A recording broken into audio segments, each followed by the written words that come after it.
Is it because an examination of the mouth is such an intimate procedure? That's part of it. You know, I think, again, the older population looks at teeth and dentures as kind of going hand in hand. That you're going to lose your teeth as you get older, and you're going to need dentures. But I've actually had 102-year-old patients who've had almost all their teeth. Wow, 102. You know, obviously they're doing something right. You know, getting cleanings regularly, flossing, and all that we do recommend. You know, but a lot of people don't think it's necessary. They're like, every day I hear someone say, well, I'm 95 years old. You know, why do you want to, fix my denture? Why do you want to put a new crown on? Because, for one thing, you might live another 5 years, and you want to be able to enjoy your food on top of getting better nutrition from eating properly. Right. Well, what do you think is the number one issue with our seniors, particularly those who have stopped visiting their dentist regularly? What pops up most often? Access to care. The ADA, the Dental Association, actually came out with a study in 2002 that said people with disabilities and the elderly have trouble accessing dental care. Yes. And there's lots of reasons. You know, they lose their dental insurance typically. Right. You mentioned that to me before we started the show, that when you retire, like the first plan that you're out of is the dental plan. Pretty much, and so they can't afford the care. And Medicaid doesn't reimburse for all types of treatment. So then they don't go. Other people who can afford it, they can't get to the dentist. For instance, an Alzheimer's patient, it may take 20 minutes to get them in the car. By then they're already agitated. Yes. And then to go to the dentist, they have to sit there and listen, which no one likes to do, listen to the noise of the drill and all that. So they end up not going. Right. And of course, a patient must cooperate in their own therapy or in rehabilitation, and just think of a lifetime of brushing our own teeth. Right. How difficult for an Alzheimer's patient in their confusion to let someone else brush their teeth. Exactly. It's challenging for our minimum wage staffs in nursing homes. Right. And there's a few solutions to that. I mean, one obviously is to have the dentist or hygienist come in and do a cleaning. Our most frequent recall, our most common recall is 3 months. And actually that's how long it takes for the bacteria in your mouth to regrow to basically a toxic level. I see. But then we can actually go in to work on the patient, and they're more comfortable in their own environment. But also we teach the caregivers how to deal with them and how to slowly tell the patient or let the patient know that they're there to help them. Well, and see, part of this is really essential. I can understand people first being reluctant to get into such an intimate area, but it's often hidden. Our dear Auntie Ruth, in a facility for 2 years, and it wasn't until a front tooth fell out that my wife and I went, wait a minute, what's going on here, and did the examination ourselves. That's the most common thing that I see, is that either the parent was taking care of themselves for years, and maybe the past 2 or 3 years they haven't been able to do their own affairs completely. They don't go to the dentist. Or the front tooth falls out and their son or daughter says, well, now mom doesn't look good. But the back teeth are often missing by then. Of course. And also, if our dentition isn't in good shape, we don't eat as well. Exactly. It becomes very challenging to eat, and so food doesn't taste so good, or it's too much of a burden. And if you don't have good nutrition, well, there's a sure way to lose your teeth. Yeah, the nutrition is lacking, the ability to chew through food completely. So you have stomach problems, intestinal problems, because you're not digesting the food. And then our taste buds, we lose the taste buds, some of the taste. Medications dry the mouth out.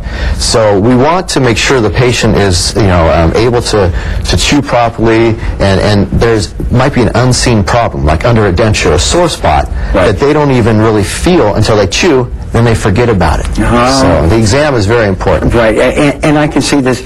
This is a wonderful new business. I was so excited when I heard about it. I had just come from a discussion of in a survey I will quote later about the alarming statistics of the lack of dental care for our senior citizens. And there, all of a sudden, I met one of your compatriots, Glenn, and when he said you had this business model, I was excited because I know it's needed. I lived this. Yes. So how does this, do you recruit other dentists to come and get the same dose of joy you get? Exactly. Yeah. Really? We have we have assistants and other dentists. We even work with a like a house call hygienist.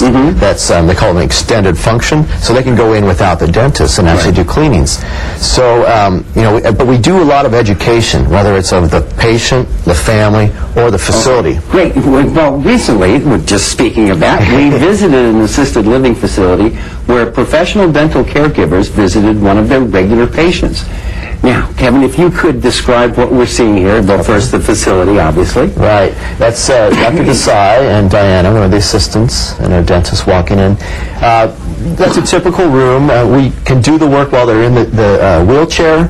Oftentimes they're in bed or in an easy chair, a recliner. Right. Now, this particular patient presented some challenges because of her difficulty in hearing. Right. So we know how to work with a patient. We work slowly. If the patient needs us to write things down, but you can see she's opening and cooperating fully, so she knows what's going on. You're not going to do that unless you feel comfortable with the people. Well, even with Alzheimer's, you still have to remember going to the dentist at age 12. They do. Everyone does remember that. When I put my coat on, they help. Yes, they help with the work.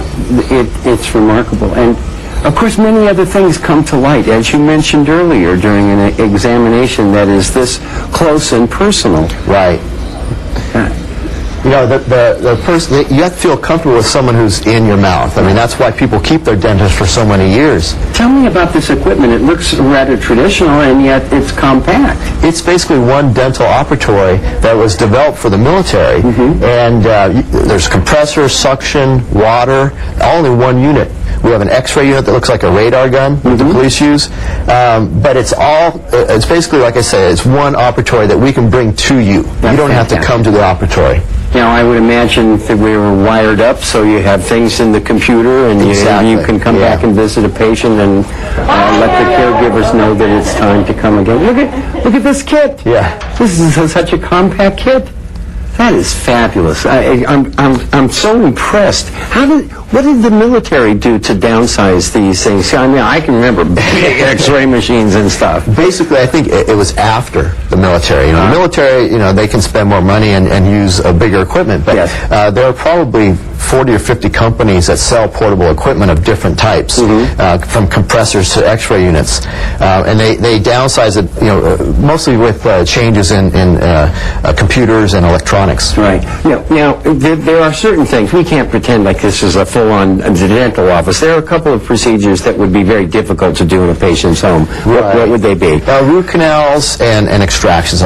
We do some extractions, but the root canals, you have to take a lot of X-rays, and typically one other thing that happens when we get older is the nerve shrinks. So quite often there's no nerve to really clean out, even if the patient's having a toothache. Wow, I didn't realize so that. I send the patient to the specialist. I mean, I know about getting shorter, but I didn't know that. Well, some people don't even want anesthetic because they don't feel the work. Like as you drill in to do a small filling, they don't feel anything because the nerve is gone. Wow, I'll be darned. That's fascinating. Well, what about anesthetics? Can you bring anesthesia along as well if the procedure calls for it? Correct. We have topical anesthetic and the regular injectable anesthetic. Wow. If needed, say for a crown, or obviously when we do an extraction, you need a lot of anesthetic. Wow. I just can't get over how pleased I am that you're here and that this idea exists. Now, how do people get in touch with home care dentists? Well, we have a website, and that's homecaredentist.com. Okay. And also our 800 number is 800-382-3938. And you can send in a request via the website also. Wow, that's good. That's good. But and you do cover Southern California. Oh, right? yes. This is not only Orange County and San Diego County, but Los Angeles County. Yes, we do come to Los Angeles County. Yeah. Well, I can just see caregivers right now scrambling for a pencil. So let's repeat this again. The telephone number again, please. It's 800-382-3938. Okay, and the website is Home Care Dentists, with plural, right? Yes. And .com. Yes. I know that there are caregivers out there sitting there going, I've got to do something about my mom's breath. Right. I know she's been having trouble chewing. So, look, pick up the phone. Get some information about this. Now, how do you bring all of this equipment to, I mean, do you come like in a bus or something? Well, the competition I saw years and years ago was a motorhome. But the patient would still have to go to the motorhome. So I decided to get a small car. This time, now we're using Honda Elements. All the equipment is put in the back, and we just offload whatever we need for that patient. It might be just one box. It might be half the van. And so we bring it into the patient's room, or say an office. Some facilities have medical offices or dental offices in the facility. Well, I said the design, though, for me, of the business is so elegant. We ask our seniors to stay in their home longer. It's better for them, more cost-effective. And here's a service that can come directly to you. Right. It's such a wonderful idea. And what about, can you visit major facilities where there are several seniors? Yes. I mean, that's the ideal for us, is to go to a large facility, maybe an assisted living that has 100 people, and then we go in and do 4 or 5 people each visit. Right. We try to go back every week to each building that we go to. And it gives you a chance to educate the staff, doesn't Exactly. Because that's the biggest thing. No matter what we do, if the patient's going to forget how to take care of themselves, the staff has to know. So we try to introduce everyone to the proper oral care for this population. It's important what you're doing. Again, homecaredentist.com. It's time for a short break. When we return, we will continue our discussion of home dentist with Dr. Kevin Worthen. Please stay tuned. We'll be right back. In the aftermath of a disaster, you may not be able to rely on your knowledge of your home. You might also not be able to rely on your guide dog. The dog may be injured, frightened, confused, panicky. Be prepared to calm your dog and to keep it confined and securely leashed and or harnessed. For additional information, please contact the Department on Disability or the Emergency Management Department by calling the numbers on the screen or by dialing 311.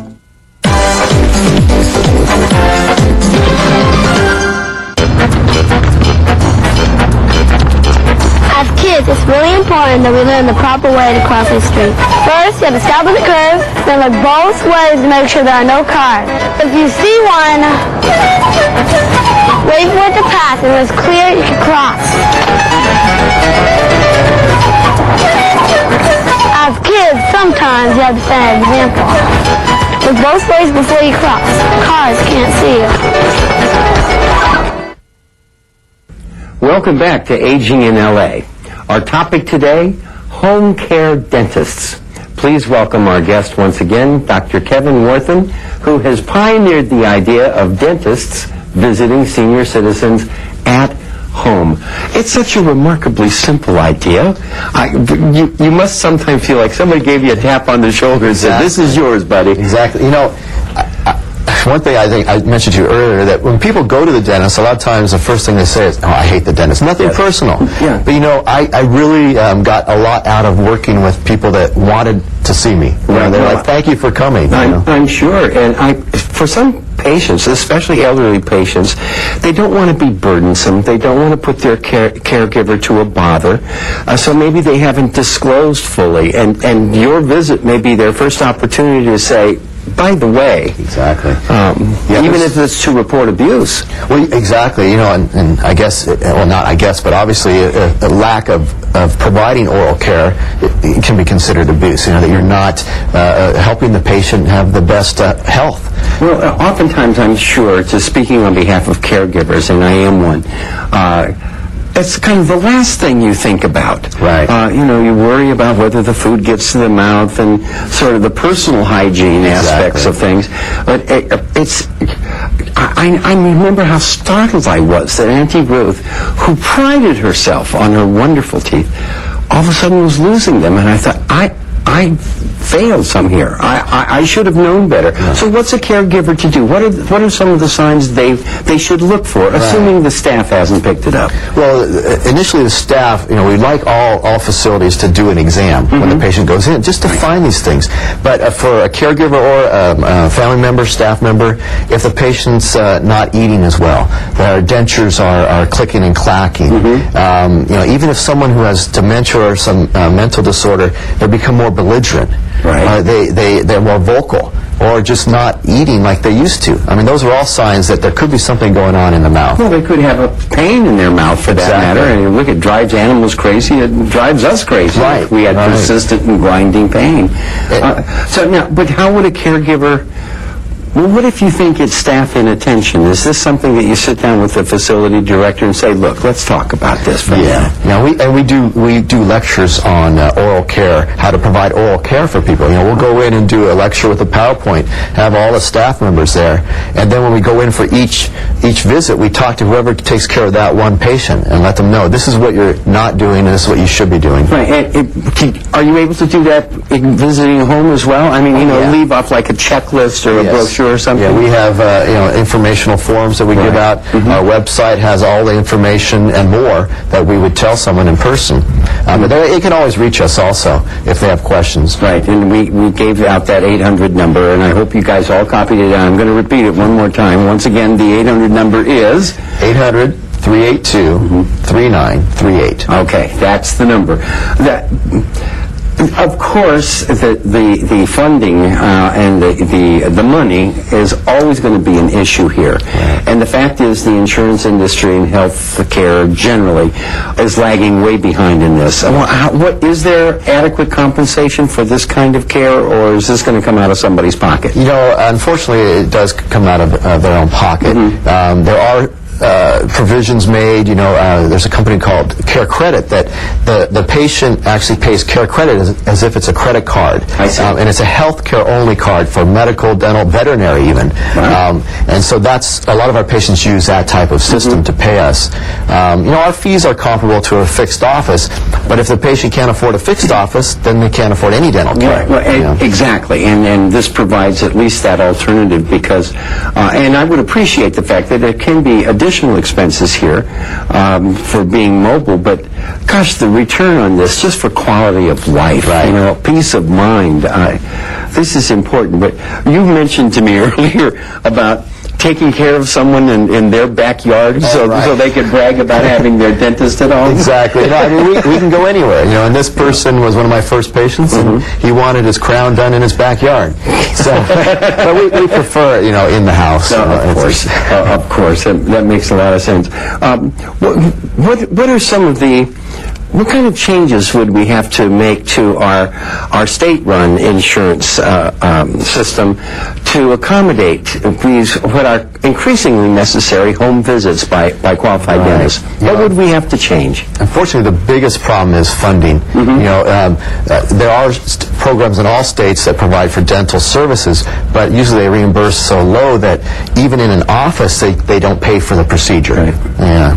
And that doesn't take into account, forget the years of training that you had to go through to become a dentist, but this cannot be inexpensive to equip a Honda Element with the tools that you would need on these visits. Correct. And one thing people don't consider, I didn't consider at first, is that things expire more rapidly when you're driving around in a car and it gets 120 degrees inside. Yes. So we go through more supplies Sure. and more equipment and a gas cost, of course. Right, well, yeah, that was a pretty dramatic blow for everybody in America. It's like, because I remember 25-cent gas, and $4.50 was what? Yes, yes. Startling.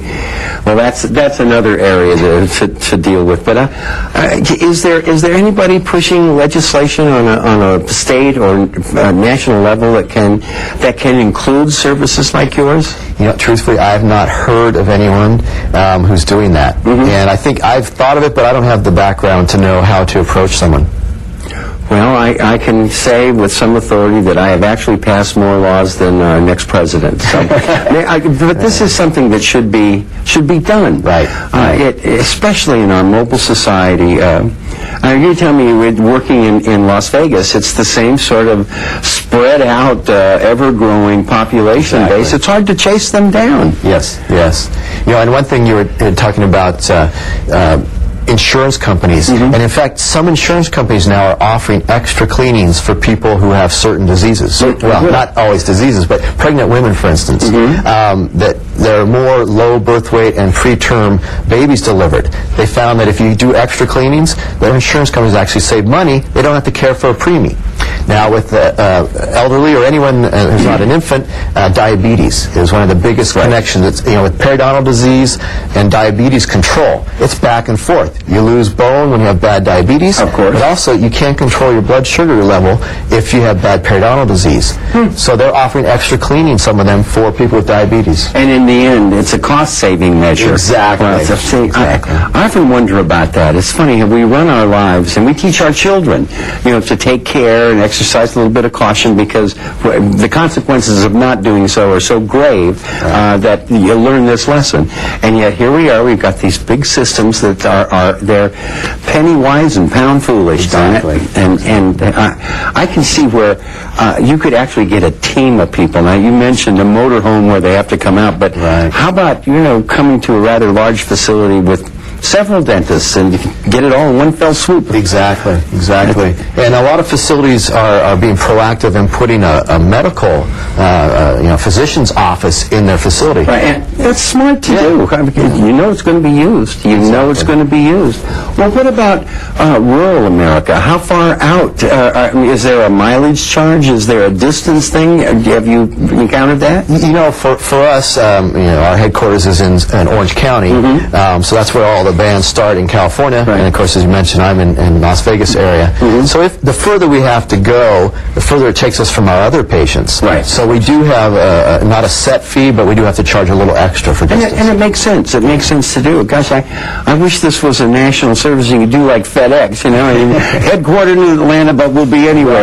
Right. That would be great. Now, you mentioned that people can go online and actually make appointments for this service? They can contact us, and we're working on the actual appointments, and obviously there's a lot of information we need before we work on someone. Certainly, of course. And I look at the patients that I work on that I know more about them than when I worked in a fixed office, because they have medical charts, they've been to the hospital, they have the family members, they have their own memory. So we get a lot of information before that first visit, and so we can't just like that go out until we get enough information. But that makes sense. That's professional quality care. And I just know there are caregivers out there right now saying, thank God we heard about this. Unfortunately, our time is up for today's Aging in LA. Our sincere thanks to Dr. Kevin Worthen, who came up with the idea of, get this, having dentists visit their senior patients in their own homes. Thank you so much, Dr. Worthen.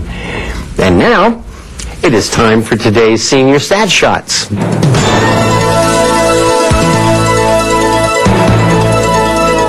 And again, we found today's statistics in the recently released LA County Seniors Count, a survey of the older adult population in Los Angeles City and County. Today's statistics reflect the health needs of senior citizens in Los Angeles County. When it comes to insurance, 61% of seniors do not have dental insurance. 14% do not have medical insurance or an HMO. 47% of LA County seniors do not have prescription drug insurance. When it comes to affordability, 9% of the senior population needs but is not able to afford medical care. 18% need but cannot afford dental care. 9% of the seniors in LA County need but cannot afford prescription drugs. 13% of our seniors need but are not able to afford vision care, such as glasses or cataract surgery. And 11% are not able to afford hearing care, like hearing aids or implants. And thinking about seniors in Los Angeles County, having prevention services, 31% of the senior population has not had a dental exam in the last 3 years. 33% have not had a flu shot in the last year. 51% of our citizens over 65 have not had a pneumonia shot in the last 10 years.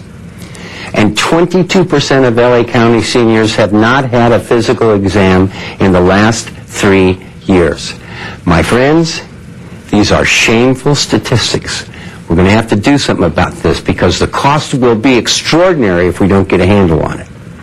And that's today's Senior Stat Shots and my opinion.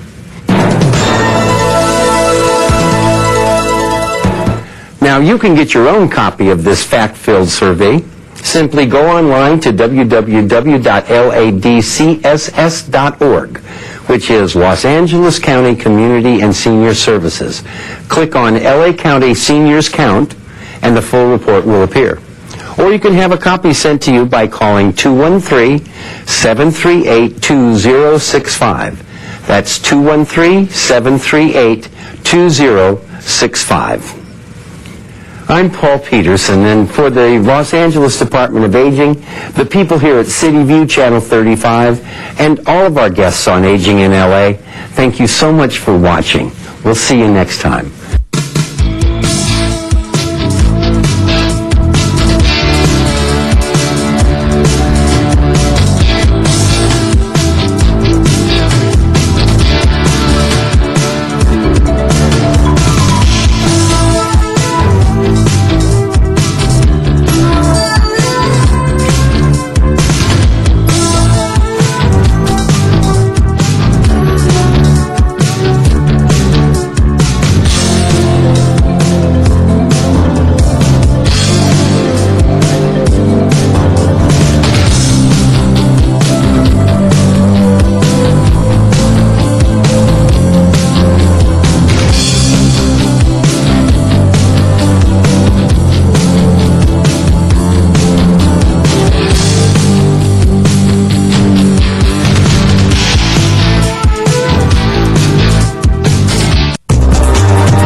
Tuesday, Wednesday, and Friday at 10 a.m.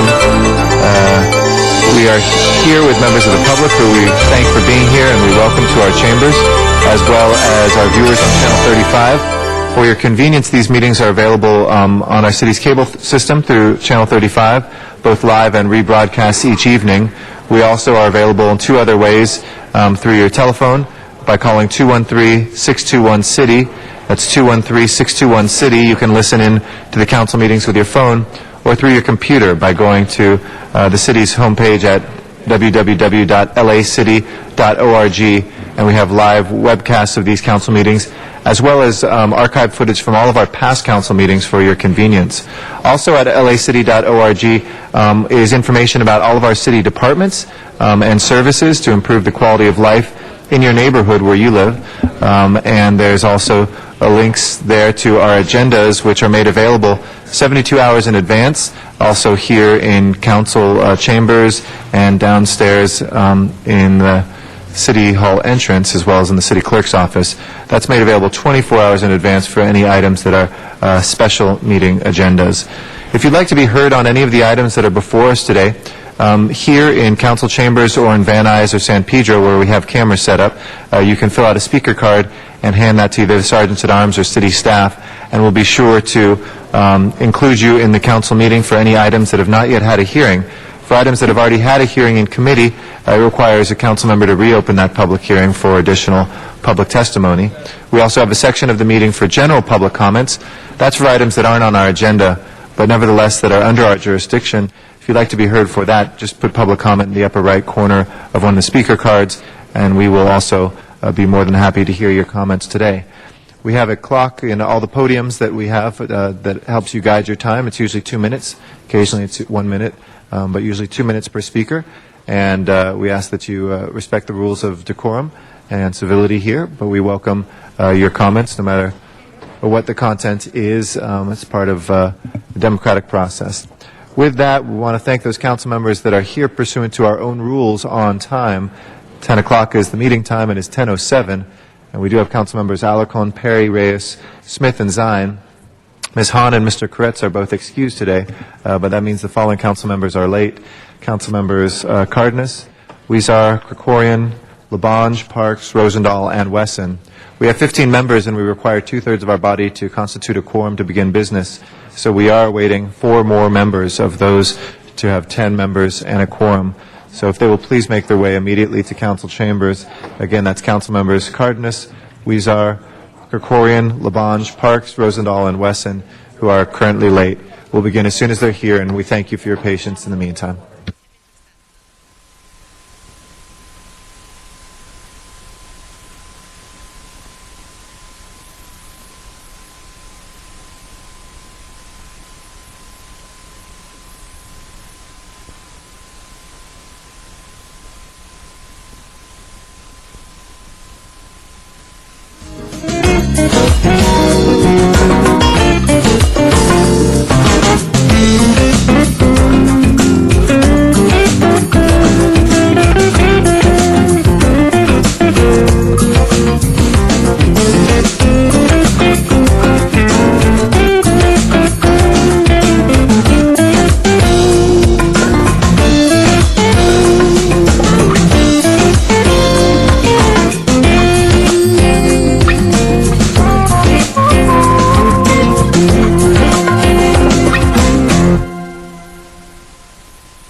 This is our second quorum call. Council members Cardenas, I've been informed Ms. Hahn is going to be here with us today.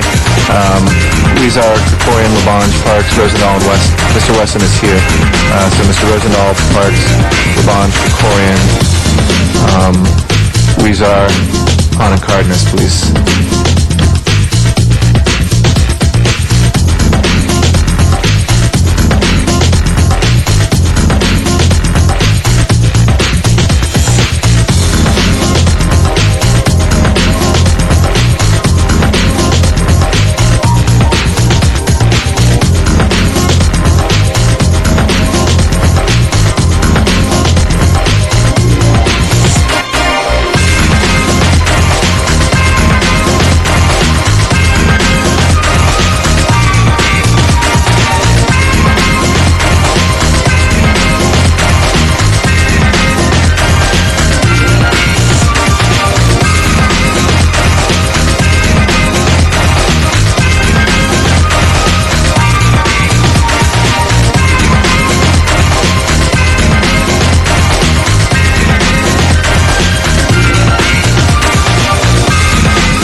This is our third and final quorum call for council members Cardenas, Hahn, Huizar, Krikorian, Labange, Parks, and Rosendahl to join us immediately. If we fail to reach a quorum in the next few minutes, we'll have to adjourn for lack of a quorum. So please, each of those members is now about 13, 14 minutes late.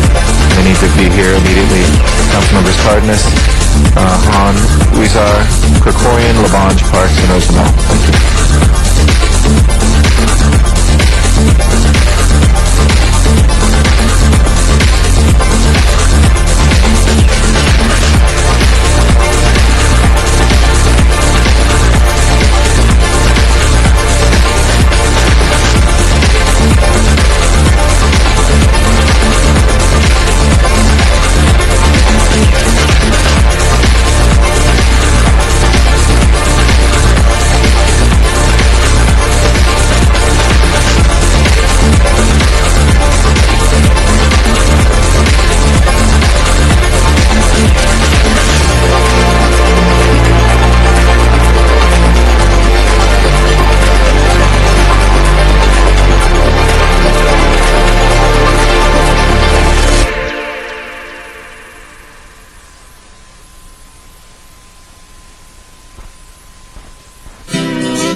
Thank you, Ms. Hahn. We are now waiting. Thank you, Mr. Krikorian. We're waiting one more member to begin. It's 10:14. Council members Cardenas, Huizar, Labange, Parks, and Rosendahl.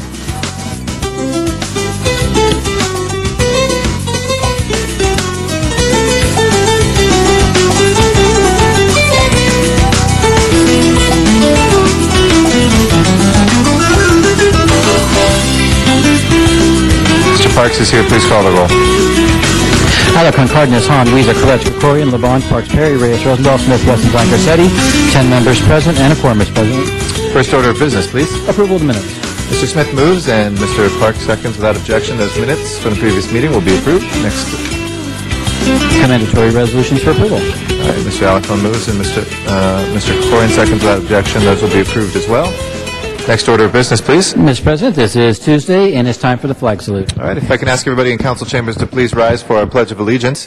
Mr. Alarcon, would you be kind enough to lead us this morning? I pledge allegiance to the flag of the United States of America and to the republic for which it stands, one nation, under God, indivisible, with liberty and justice for all. Amen. Thank you, Mr. Alarcon. If we can please go through the agenda. Items 1 through 4 are items for which public hearings have been held. Okay. And item 1 is an ordinance. There should be 12 members. Do you wish to hold that? Yes, we'll hold item 1 while we're waiting the late council members, Mr. Cardenas, Mr. Huizar, Mr. Labange, and Mr. Rosendahl. That leaves us 2 through 4. Anybody wishing to call those special? 2 through 4. If not, let's go ahead and please open the roll, close the roll, and tabulate the vote. 10 ayes. Those are approved. Next items, please. Items 5 through 13 are items for which public hearings have not been held. 10 votes are required for consideration. If there's no objection to consideration, those are now before us. 5 through 13. Mr. Parks? Okay, Mr. Parks, 12 and 13. Yeah. Do we have cards on any of those? Yes, Mr. President. There are cards on 5, 6, 7, and 8. Okay. We'll close the public hearings on the others. Mr. Zine, did you have specials? Okay, if there's no other specials, let's take up 9, 10, and 11, please. Please open the roll, close the roll, and tabulate the vote. 11 ayes. Those are approved. Next item, please. On the supplemental agenda, item 14 is an item for which public hearing has not been held. 10 votes are required for consideration. There's no objection to considering that. 14. And I'm sorry, Mr. Zine, you wanted to call number 14 special? Is that right? I'm going to call 14 special for Dennis Zine. And with that, I'd like to take 12 and 13 out of order and recognize Mr. Parks. Thank you, Mr. President. Colleagues, today we have two motions, and we'd like to take number 12 first, and that deals with the Dorsey family. We have the Dorsey family to come up to the podium. We have a reward motion that deals with the death of Emmanuel Dorsey. This occurred on Monday, March 29th at approximately 5 o'clock p.m. He was walking in the 1400 block of West 83rd Street when he was shot by unknown male suspects. The suspects left in a four-door blue vehicle and approached Dorsey on foot. The two suspects became involved in an altercation, at which time Dorsey was shot. The suspects entered their vehicle and fled southbound on Halldale Avenue. And so we have with us today Deborah Dorsey, the mother, and family members. And if you just pull that mic, and we'd like you to just make your comments at this time. Yes, I'd just like to say anybody who saw anything, please try and help. My son was a good son, a great father. He left a 10-year-old daughter. She has no other siblings. I have only one daughter left, and that's Melody. It's sad the way the kids are hurting each other and killing each other. And in a community, you need to come together and not be scared. Somebody has to say something. Somebody has to stand up for something, or you'll fall for nothing. No one in the community is acting out. So I'm asking you and begging you, please, not just for my son. Why somebody has to die before we say something, before we come together? Please, we need to come together as a community and stop what's going on and educate the young kids about what's going on. Keep them safe. We can't stay in a house and be afraid to walk outside. My son was a lover of animals. He loved animals. He loved music. He had a new CD coming out on May 1st. And now he's not here to see that CD or to love those animals or me or his daughter anymore.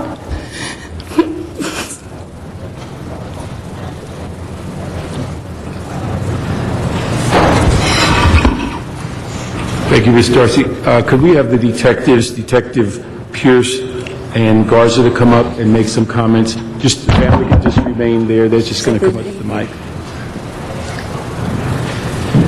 Thank you very much. Good morning. I'm Detective Garza. This is my partner, Detective Pierce. We're in charge of this investigation. Unfortunately, this murder, as unfortunate as it is, it happened in broad daylight, approximately 1650 hours. So we know definitely that there's people out there, somebody saw something. But unfortunately, we haven't had information flow into the station that would help us identify these people. And this is why we're requesting this $50,000 reward, so that we can get people involved somewhere.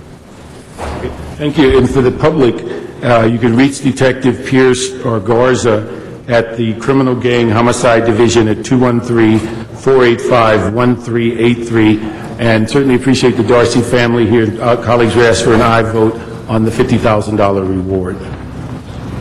Thank you, Mr. Parks, and thank you to the family for being here and your courage. Please open the roll on number 12. Close the roll and tabulate the vote. 13 ayes. As approved, we'll send that forthwith right away so that that reward is available immediately. Mr. Parks, number 13. Number 13, could I ask the Katrina Green family to come up? Katrina is basically recovering from injuries on an attempted murder, but her mother, Dorothy Carpenter, will come to the microphone. And folks, colleagues, what we have here is that on March 30th, 2010, at approximately 10:30 p.m., Katrina Green was shot in the back by an ex-boyfriend, Mark Tucker. Victim Green's young daughter and nephew were present during the incident. After the shooting, Tucker fled, and Southeast detectives are asking for assistance because they can't locate the suspect. So, Ms. Carpenter, could you give us the overview of the circumstances? Yes, my name is Dorothy Carpenter, Katrina Green's mother. Excuse me, would you mind moving the microphone a little closer to your mouth?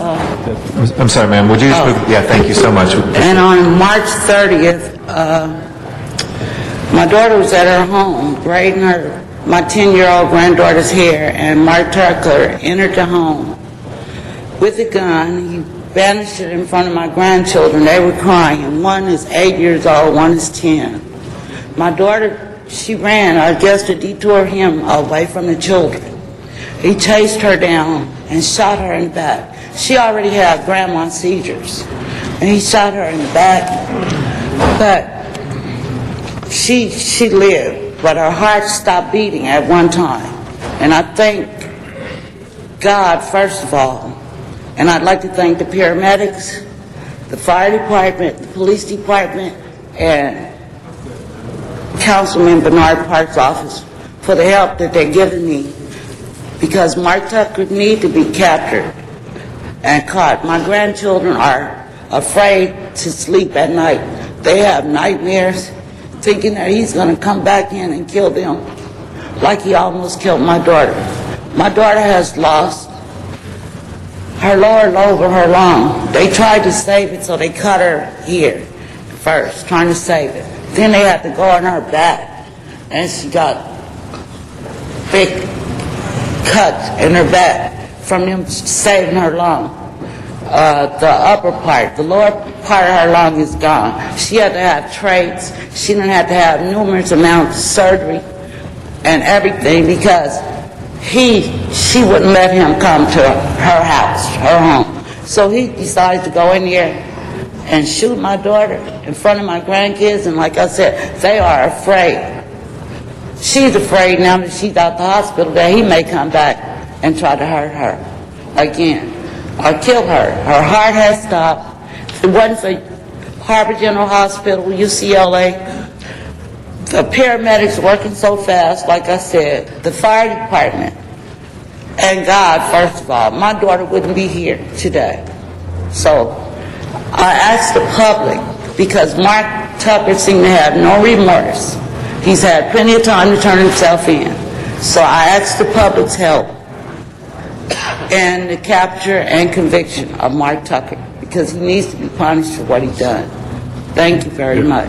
Thank you, Ms. Carpenter. Let me ask the Officer Carrillo, who's the assigned detective, to come up, and so he can make some comments. Yes, good morning, City Council and everyone here. Thank you for coming today. I'm just going to reiterate what had occurred on March 30th at about 10:30 p.m.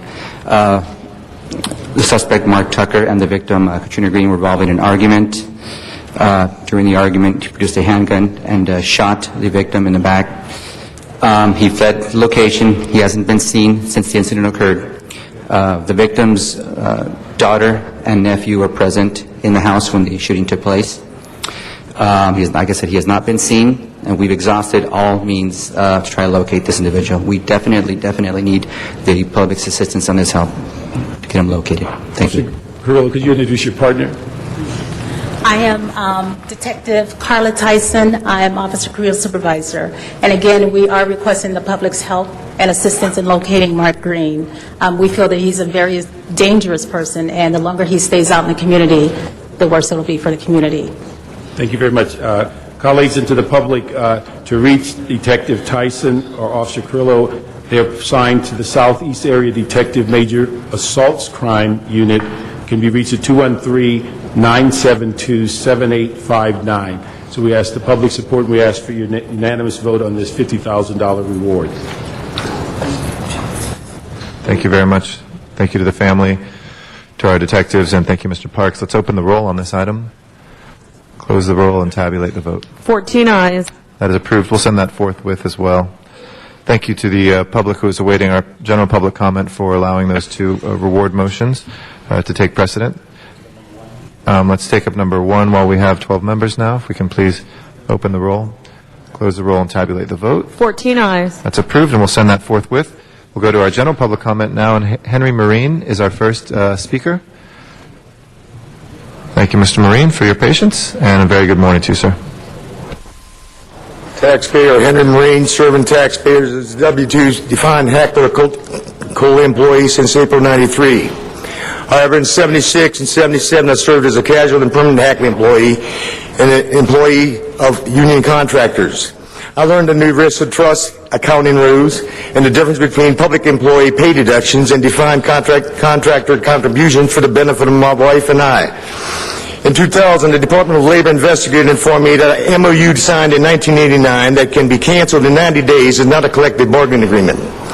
In addition, that no city or Hackley official signed a union wage and trust agreement.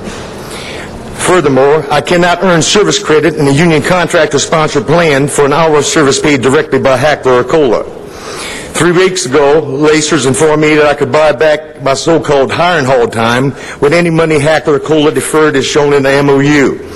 However, Lacers does not know how to roll over the money that no one accurately accounted and reported in the past, except for V&H sums accrued bi-weekly and paid biannually. The acting CAO refused to discuss MOU 35 deferred funds with our GSD general manager in July of 2008 on my behalf. However, honorable city attorneys started learning and telling my Lacers benefit analysts the trust laws that applied. The National Pipe Contractors Pension Plan shows I forfeited my right to benefit due to a break in service, since they no longer get public funds by mistake for Lacers members. The CPA that does our business and income taxes agreed that any money deferred in lieu of pay is vested and is entitled to interest until paid in full or rolled over to a public employee plan or IRA. As a union member, I have a vested duty to help my unfortunate and distressed union brothers and sisters that know nothing about benefit trust and vesting rules for full or part-time positions. However, the contract and employee trustees that jointly use our money at will are bonded.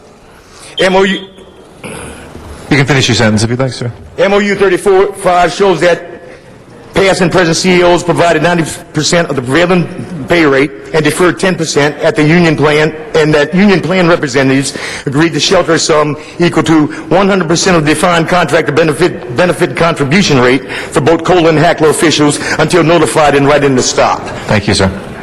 Donna Pearman is our next speaker in Van Nuys, and Ankur Patel is there as well. Good morning, Ms. Pearman. Good morning, Mr. Garcetti. Anyway, Miriam Fogler couldn't be here. She'll be back. You learned you learned from this every meeting about the lives lost due to monsters, even in broad daylight. You need to learn from the Times Square near disaster and mayhem and destruction. There are monsters out there. They can come to Los Angeles, folks. It wouldn't be hard. It's not a time to be politically correct. Arizona is trying to protect itself. Our government needs to protect itself. So much can happen, folks. We need to be able to protect ourselves, the right to carry. In the meantime, our city is falling apart with our mismanagement of the city council and mayor. It's wrong of the MTA to ask for a huge increase in bus fares. You're trying to get people to use mass transit. With this increase, it will be near impossible. How can you ask for them to do this? The city is throwing its money away on costly ventures like the convention center expansion done in 1993, where they borrowed $450 million, and it's costing $30 million in interest. It's costing us millions in interest. The CRA is taking our tax increment dollars. Our biggest spending is done in construction, MTA projects, CRA projects. We don't care for our city employees. Why wasn't the sales tax increase used to help save jobs and help pay for essential city services? We need good places like Lacers. We should be taking care of its employees. It's wrong to ask for a huge increase for DWP, so our city council can have their legacy with green projects. With DWP and MTA, their projects will cost us more. They're asked for more. When they find it, they'll find it that will cost more than they thought. They'll fail all these rail projects, and then they'll find out, oh no, we need more money, and they'll ask for it again, and then the Prop R will go up again. They should put a cap on it. They should have done it a long time ago. You can't just go up whenever you feel like it. Thank you. Thank you, Ms. Behrman. Ankur Patel is next, also in Van Nuys, and then Walter Bechtel will be next here in Council Chambers. Good morning, sir. Hello, thank you. The Budget Subcommittee, that was yesterday. It's every day. And I don't know how you guys do it every day. It is painful. Councilman Rosendahl, thank you for asking questions. Councilman Parks, Councilman Smith. I liked Councilman Court's comment to the DWP. I would ask questions, but I have no faith or belief that you're going to answer these questions correctly. That was very nice of you. Again, this convention center thing, right? We're talking about the mismanagement of resources. 1993, you get the $450 million of debt, about. And you've been paying $50 million, about, in interest payments for the last 17 years. That's more than $800 million. You could have paid that off. That's about 10 to 12% that you're paying. And then what was painful about the budget meeting right after that is you have the city treasurer come in. Right? The city treasurer is talking about our investments as a city. We have millions of dollars invested, and we're getting 1.8% in return on that. Right? We're getting 1.8% on return on these investments that the city treasurer is making, and then we're paying 10 to 12% for the convention center. Come on, right? We're paying 12%, and we're getting 1.8%. That is massive mismanagement. Hey, but it goes on, doesn't it? And again, please hold these different departments accountable. The CRA, you really got at them. I taught English in Korea for 1 year. You have smart kids, you have okay kids, and you have dumb kids. The smart kids know everything that's going on. The middle of the pack, they go which way the rest of the class is. The dumb kids don't even bring a pencil to class. The CRA doesn't even know how many districts they're working in, right? 7 or 8, and then you have to specify that our 3 districts don't have the CRA. The information technology is another department which needs to be looked at. And please keep going at it. We support you. Please asking tough questions. Please keep asking tough questions. Please keep asking the tough questions. Thank you. Thank you very much, Mr. Patel. Walter Bechtel is our next speaker. After that will be Dr. Clyde Williams. Good morning, sir. Good morning. I wanted to say something about something I heard a speaker say on the weekend. It was Saturday morning. I think I won't mention his name, but I want to quote what he said. He said, and I quote, "Why should we listen to a fascist or a socialist or a right-wing nut or a left-wing nut?" I just want to say that our government is a government of the people, for the people, and by the people. It is not a dictatorship, and it's not only bad form, but it is illegal for somebody of a high-ranking office to pick on lowly individuals who can do nothing about it. I want to say I am neither a fascist or a socialist. I am not, obviously, I've already said I'm having anything to do with any KKK. I've been a citizen all my life. I am descended of people who founded this country in the early 17th century. I'm related to everybody from Elbridge Gerry to Benjamin Franklin. And it's really sad to note that people in the minority community get upset if somebody makes even a subtle innuendo and forcing people out of offices and off of radio stations and making them apologize. But when persons of minority status say something about persons who are perceived to be of white ancestry, say something, there isn't any requirement to apologize at all. I would certainly appreciate that this one particular person I'm talking about apologize to me, because I don't appreciate what was said. Thank you. Thank you, Mr. Bechtel. Dr. Clyde Williams is next. After that is Arnold Sachs. Good morning. Dr. Clyde Williams, 4115 Barrett Road, El Sereno, Northeast LA. DWP and the strategic plan. Do we have a strategic plan? Do we know where we're going? We have no charts. We have no documents. We seem to have no destination. But we may have lots of money, but we don't know where it is, how much it is, when it will be there, and when we'll get it. So what is DWP? It is an organization without a chart, without a mission statement, without a strategic plan, although they've been studying it for the last 3 years. But I was told by one of the commissioners, well, we don't want to put forward the strategic plan because we don't know when we're going to get a general manager, and we don't want to encumber him with a strategic plan. Our general managers, aren't they supposed to be there to implement the strategic plan for DWP, one of the largest in the United States? I don't know. It seems strange that we have such a large organization without any transparency. And by the way, I'm a DWP liaison for LA 32 Neighborhood Council. I've also helped build 1,000 to 5,000 megawatt power plants, helped build the LA Metro Rail Red Line Phase 1 through downtown. So I have a little bit of experience with utilities and transportation. So where is the strategic plan? You're going to talk about vision later on, but where is the vision, the mission, the goals, the objectives of the DWP, and especially its relationship to the transfer fund, which will be considered this afternoon? Thank you. Thank you. Arnold Sachs is next. After that is Michael Toney. Yes, thank you. Good morning, Ronald Sachs. Good morning. A couple of items in today's Daily Breeze that piqued my curiosity and attention. One, Dr. Thank you. There's your one.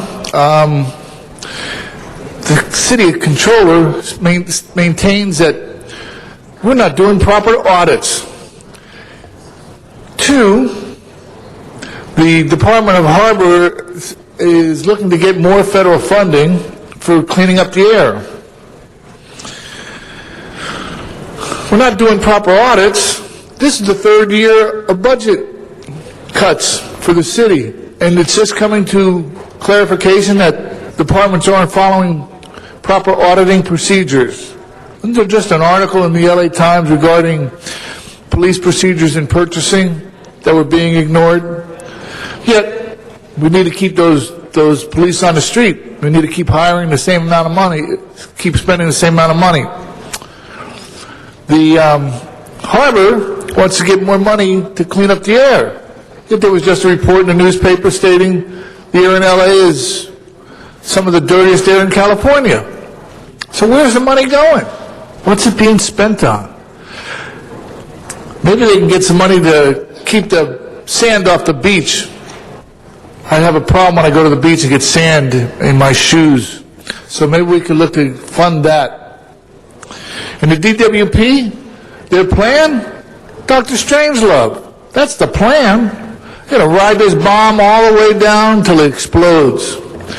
You're asking the city council to come up with a plan or discuss questions when they just voted on an increase and they didn't even know what the heck they were voting on. Whether it was short-term, long-term. Who was here? I don't know. Third base. Thank you, Mr. Sachs. Our next speaker is Michael Toney. After that is Rosalie Hanft. Michael Toney, little information on accelerator colliders for you. It's a very abstruse topic, but roots are in a 1984 Aarhus, Denmark study on atomic collisions. Hydrogen H2 plus ions basically are capable of generating 1 gram, collided at about an 18th the speed of light, can generate 55 million watt hours. It takes some abstruse accelerator collider technology. So as we see with the oil situation there in the Louisiana Gulf and the series of earthquakes which have happened quite likely as a result of the melting of the North Polar ice caps and breakup of the 12,500-year-old ice sheets in the North Pacific, the higher tides have generated some very cataclysmic earthquakes just recently, which the American Indians Hopis had mentioned Earth rocking out of control based on this kind of thing with this ice cap meltdown that has happened. Anyway, I leave this with you. More comments during the DWP situation, and I think that they have no choice but to raise the rates, actually. Thank you. Thank you, sir. Rosalie Hanft is next. Is there Rosalie Hanft? Okay. Matt Dowd. After that will be Candida Morris. Good morning, sir. Yes, thank you. Good morning. I was here the other day. I've been arrested 12 times over free speech issues of inner speech. Now it's 14 two more. This one, see, first of all, let me tell you who I am. I got a new CD out, Matt Dowd, Protected 2010 in the City of Los Angeles. That's the name of my CD. Protected 2010 in the City of Los Angeles. And on the back, because they sent undercover officers down there to try and sting me for selling a CD without a California seller's permit, which we do have, and that's in the court. But here, I'll put on here now, suggested, recommended, voluntary donation, $15. That's the kind of games we have to play. And I was dragged off to jail for interfering with a permitted filming on Municipal Code 4120. They were interfering with me. See, I was in one of your proper First Amendment spaces at the beach with a guitar around my neck playing music, and then the film come over and said, I'm interfering with them. I'm sorry, you're a commercial thing. You got 100 people there all getting paid, and I'm there with donations with a guitar trying to do exactly what your ordinance is for. And these people talk about accountability. There's none around here. Rocky got elected. He wasn't a registered attorney. Let me read him off. Nooch attacked a stakeholder at a meeting. Nothing happened. Alarcon doesn't live in his district. Miguel Santana gets arrested by a highway patrol driving a city car, drunk as hell, and he's right back here trying to juggle the city's finances, which are blown. And then the biggest one of all, you could probably be a council president here in a city car and hit a kid in a car and get away with it and cover it up. Now, this council president, he got busted for trying to illegal... Thank you. Our next speaker is Candido Maris, and then after that is Rick Nightingale from Van Nuys. You can pick that up, sir, if you'd like to. And after that will be Rick Nightingale and Van Nuys. Candido Maris is next. Good morning, Mr. President, council members. I was going to talk about DWP, but I'll hold that off till item 14. I do want to express my condolences to the Emmanuel Dorsey family and also to the Karina Green family. Mr. Parks, if I may, they left their glasses, so I'll leave these here. The Green family left those. And I'm sorry to see that you have to come here almost every month with these type of situations. I know you know what it's like personally. There's a certain kind of death. There's a physical death, and then there's the emotional death that takes place. And Mr. President, council members, I personally know what that's like, and we need to do everything we can to help the children of the city, because if you're from San Pedro to Chatsworth, your child's in danger of drugs, gangs, and we need to do programming, and we need to, I would just ask parents that no matter how good of a parent you think you are, your child's in danger of being hurt. And when you see the spirit dying in that child, if you see a change in their behavior, don't wait till it's too late. Make sure that you reach out to that child and do everything you can. And that's why, Mr. President, the program like the Sea Cadets that I mentioned last Friday, and the Rancho San Antonio, Mr. Smith, where we were at this weekend in our district helping kids, I hope that we'll be able to bring the Sea Cadets in June, as you mentioned. Although we won't be in Van Nuys, we'll probably be back here downtown. But again, Mr. President, council members, we need to look for these programs and try to save the children of this city. So thank you for the time. Thank you very much, Mr. Morris. Rick Nightingale is our next speaker in Van Nuys. After that will be Richard Robinson here back in council chambers. Good morning, Mr. Good morning, Nightingale. Rick Nightingale. I'll tell you this thing, how a lot of you council people and the mayor regarding the Arizona thing. Every time somebody says something different regarding anything into immigration is a racist and a bigot. I am getting so tired, you don't even know what the word means. You people don't even understand what it's all about. My father was an immigrant, came in here, and he had his papers. He wasn't ashamed to show his papers if he had to when he came in. He was just glad to be here. But he came in as a citizen. But when you turn around on this health care thing, and everybody gets on the TV and says that you're a racist and you're a bigot, why don't you read the law? Why don't you get on the internet and find out exactly what it says? It don't say anything different from the federal government statute or whatever, except for a police officer can turn around and enforce the law. But no, everybody, with the news media, just like everything else, and you people, You're just so corrupt and everything else that you turn around and you speak and you don't even want to accept what you want to believe. You read between the lines. This is what I believe. You know, we had a thing on 187, and it got voted down. People do not want, they want immigration fixed. The problem is I'm sorry, but every Mexican and that stuff turns around and is related to somebody else around. That's the way it is. So are you going to vote against one of your relatives 3 decades back and so forth? No, you're not. Look at what you know what the law is regarding down in Mexico if you come in from the south end? You turn around and get 2 years in jail, and if they catch you again, you're in jail for 10 years. And now who's a bigot? And who's a racist? It's just not fair. Once you get on, and then you turn around and you're going to boycott Arizona, shame, shame, shame on you. Thank you very much, Mr. Nightgale, for those insights. Richard Robinson is our next speaker, and Lanthi Huang is going to follow Mr. Robinson.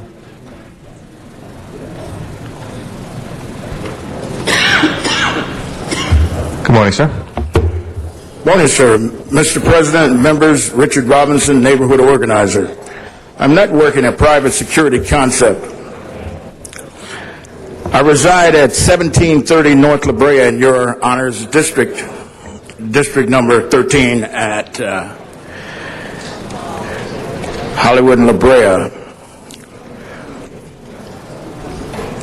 Sir, because of the fast and furious pace of world events today, the stress of daily life can be far threatening. For most of us, problematic. The future seems dim as the light at the end of the tunnel seems to darken. Pakistanis plotting within our borders, the Arizona debacle,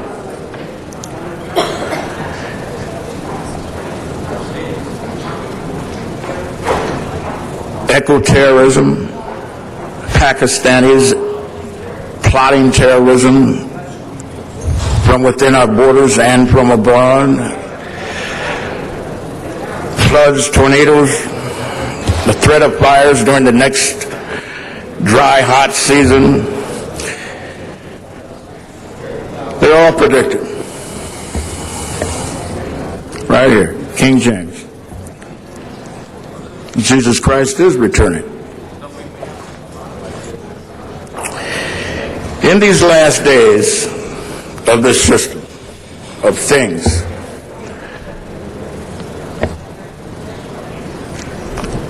the Bible speaks gloriously of the Second World War before it happened. Dragonflies spitting fire. So what am I saying? To make this story short. Sure, there are problems, but you solve them one day at a time. Thank you, Mr. Robinson. Lanthi Huang is next, and after that is Noel Weiss. Please. Good morning. Good morning. This is a very important message for every people in America. And I believe that when I speak in here, maybe someone don't pay attention, but I believe that if you lose a voice and you don't believe yourself and you let someone else compromise your voice and your life never change. And because if you don't speak and the people leader don't understand what you want, even though you speak, but only one time, so maybe a lot of things going on, so nobody pay attention. So if you want to resolve a problem, and I think you should speak up. If the first time and not pay attention, you try the second time, it's same exactly. If you have a child, your child crying, the first time maybe you ignore, you don't feed him, but he cry 5 times, so you must pay attention, and you will feed him. So I see in here, doesn't have any people come here, only a few people. So how come they know we want to speak something? So how come we know detail? Only 3 minutes, we cannot say something very big, only 3 minutes. So I hope maybe can give us more a little bit, 5 minutes, or maybe have a chance to review issue. So I I believe that everything can resolve except honored. We honored, we think it's a family. The same thing, if my parent do something for me wrong, I can complain my parent too. But if my parent and pay attention, then he going to become a good parent. If the parent did not pay attention for the child, maybe abuse child. So that means I am the mother, and I hope every people have an issue, same me, I have an issue the last time, but I know nobody resolve it. But I come today, I hope I remind this message for a Inter-Affair Group investigation my case. Thank you. Thank you, Ms. Wong. Noel Weiss is our next speaker. Morning, council members. Good morning. Again, advocating for the general principle. I think we can go forward if we have a little less love of power, a little more power of love.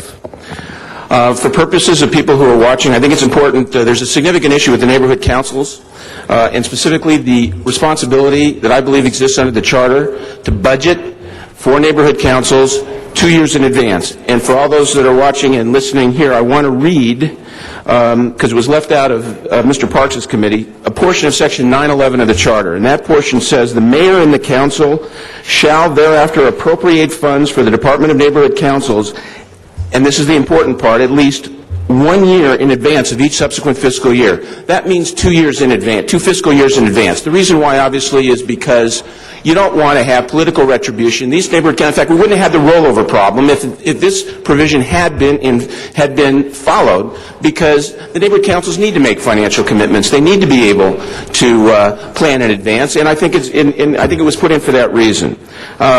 Secondly, SB 1818. Mr. Weezer and Mr. Rosendahl both made motions when the SB 1818 law was passed that we needed data from the planning department. That data from the planning department was due a year ago. It has not been forthcoming. It is really important for the council as well as the public to have the data in order to make decent policy. And I would ask the council to instruct the planning department, whatever it takes. And if the planning department can't do it, then the neighborhood councils will do it. One way or the other, we got to get that data because the sense is that we are destroying more affordable housing than we're creating. And it's impossible to know. The planning department has it. We need it. You're our ticket to get it. And finally, I want to encourage the council to make use of a provision that's never been made use of, Section 908 of the Charter. 908 says that the City Council has the authority to appoint neighborhood council representatives to hold citywide hearings on an issue. And hopefully we'll get something going on that. Thank you, sir. Thank you. Appreciate your comments and the comments of everybody during our general public comment. That is now over. We will go to items that we'd called special. I believe Mr. Zine wanted to take 14 out of order, but Mr. Smith? Number 1, forthwith, please. Yeah, we sent that forthwith. I'd like to recognize Mr. Zine on a motion for item number 14 and invite Mr. Buettner to come forward as well to join us. Mr. Zine. Mr. Chairman, Mr. President, if we could have some quiet in the chambers. Thank you very much. Why is my clock running? I stood up to bring order to the chamber. Our guest is not seated yet, so. All right. You were in the hot seat yesterday, and today it'll get hotter. Delighted to be back. I know that we discussed the budget issues yesterday, and the representatives with you answered the majority of the questions. These questions obviously be pointed towards you and the operations of the Department of Water and Power as the interim general manager, and we have limited time to ask these questions, and obviously limited time to answer, and I'm sure my colleagues will join me in this. The first question I have is today the Commission is going to be discussing the $73.5 million transfer. What is your expectation on that? My expectation is the staff will recommend that the transfer be approved, and the Commission will vote as the Commission votes. But I know what the staff will recommend, and the Commission has to vote. Okay, thank you. And with the issues that you've been brought to the City of Los Angeles to oversee 12 departments? 13. 13 departments. And then Department of Water and Power's, in addition, 14? Inclusive of the Department of Water and Power. So 13 departments. Right. So you're overseeing other departments, the operations, the general managers, et cetera. How do you anticipate operating Department of Water and Power as a general manager and these other responsibilities when you have a time period, Monday through Friday, Saturday, and Sunday included, if you plan to work 24 hours a day, 7 days a week? How do you plan to make that happen? Yeah, I won't be working 24 hours a day. I have a wife and kids and responsibilities at home. When I was in the private sector, we had, my partner and I founded a business which ultimately became listed on the New York Stock Exchange. We had offices in 5 or 6 countries around the world. We had 400 or 500 employees directly. We managed several $1 billion of money for pension beneficiaries around the world, and we owned, at any point in time, 10 or 15 businesses ranging from a tractor tire company in India to an offshore oil company in the Gulf of Mexico. And I'll apply the same practice here I implied there, which is to make sure you surround yourself with good people, empower them, give them clear direction on what needs to be done, measure them accordingly, and make sure it gets done, and I'll continue to do that. So your position overseeing these other department general managers is the responsibility then to report to the mayor on how those general managers are running those departments, or to have direct connection with those general managers in the operation of those departments? It's both. It's both, sir. There are certain departments that on a day-to-day basis we are less involved than others. There are other departments where we have strategic initiatives underway to change the way they do business. So we are more involved, but we do it as a team. I've got some people who work directly with me who are quite able. And we also have people within those departments who help us with the work that needs to be done. And the departments that you're going to be overseeing, can you list those departments, please? Sure. The Department of Water and Power, the airports, the Port of Los Angeles, housing, homeless, CRA, LA Inc., film, Department of Trade,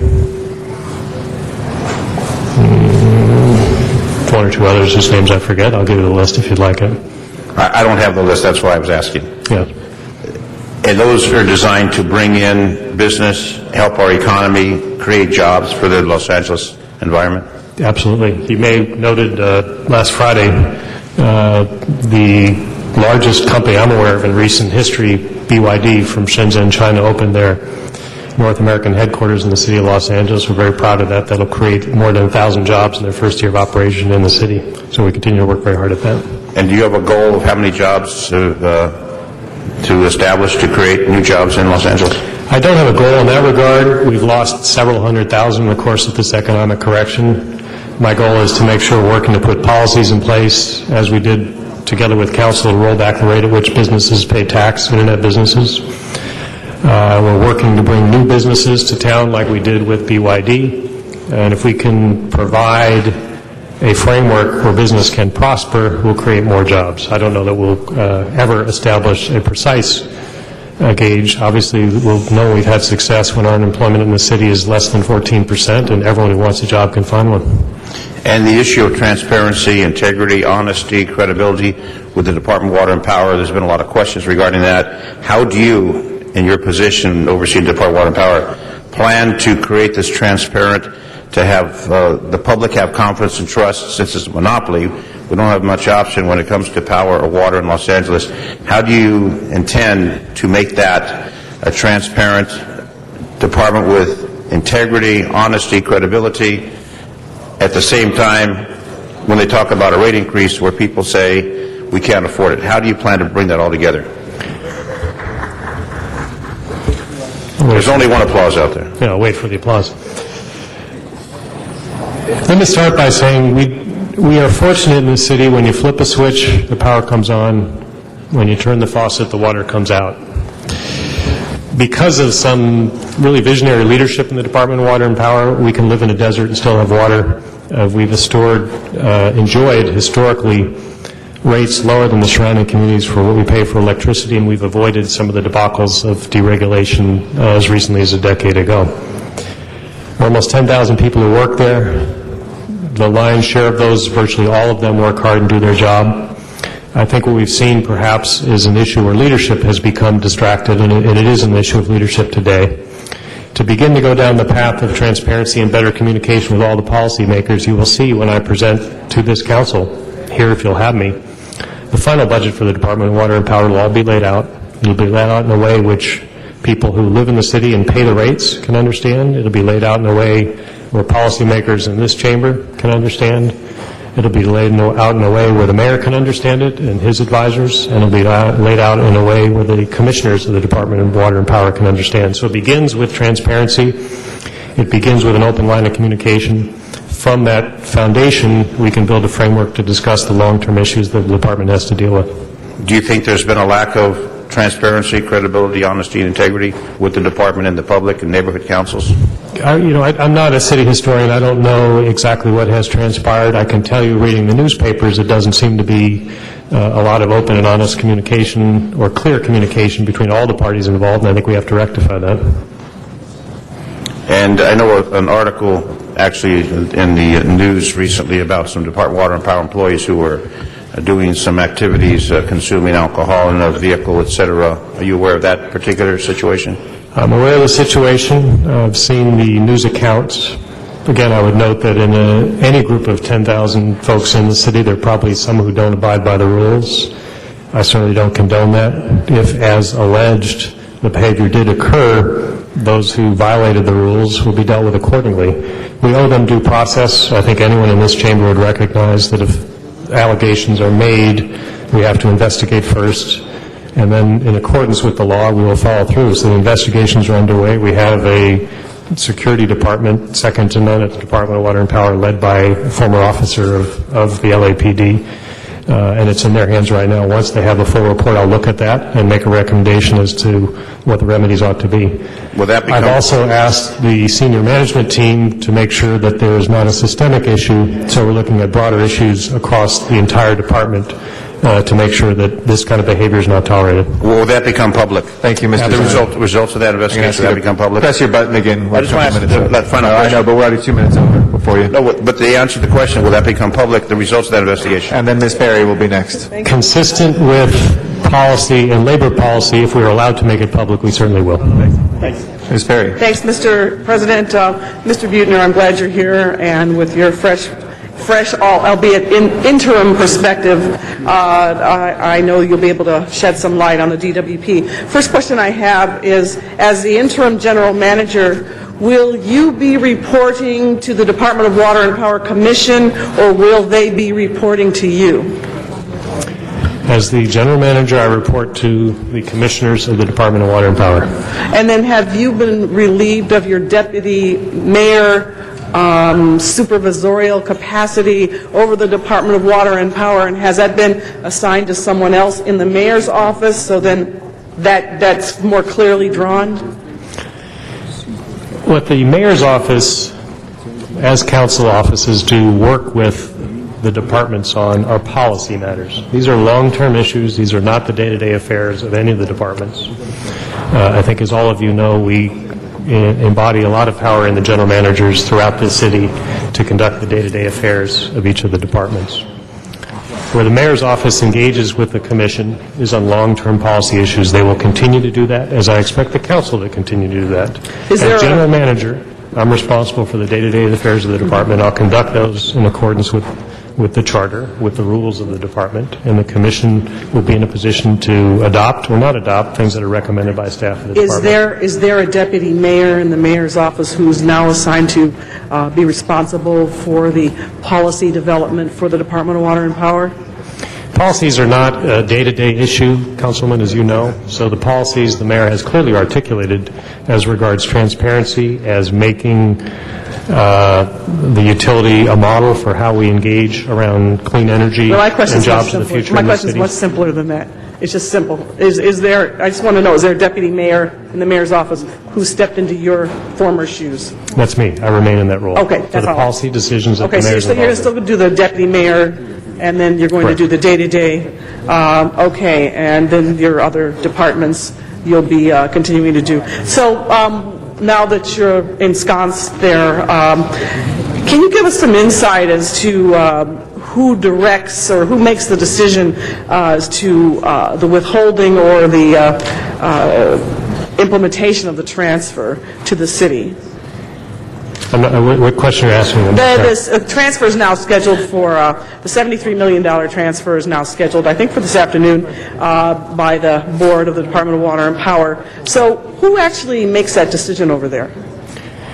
Any transfer, as you're aware, is established by a clearly articulated policy which states a certain % of gross revenues are transferred. No, I know to the city. policy. We talked about it yesterday in Budget and Finance. In order to be able to But who transfer actually- money, first there needs to be a finding of surplus. That finding of surplus is done by the Chief Financial Officer of the Okay. Department of Water and Power and his staff. So who directed the department then to withhold the transfer up till now? I didn't work in the department then. You'll have to ask them, or you'd have to ask someone who's involved. I was not there then.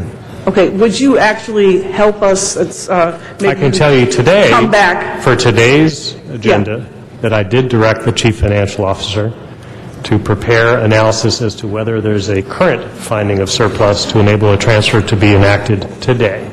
If you wish to know what happened before I was involved, I suggest you ask someone else, because I wouldn't have an Well, answer. yeah, no, actually I will, and maybe you can help us find that out, because until you arrived, we were not able to get that information. Okay? So you can be very Thank you, helpful Ms. that Gray. way. Okay, I'll press my button again.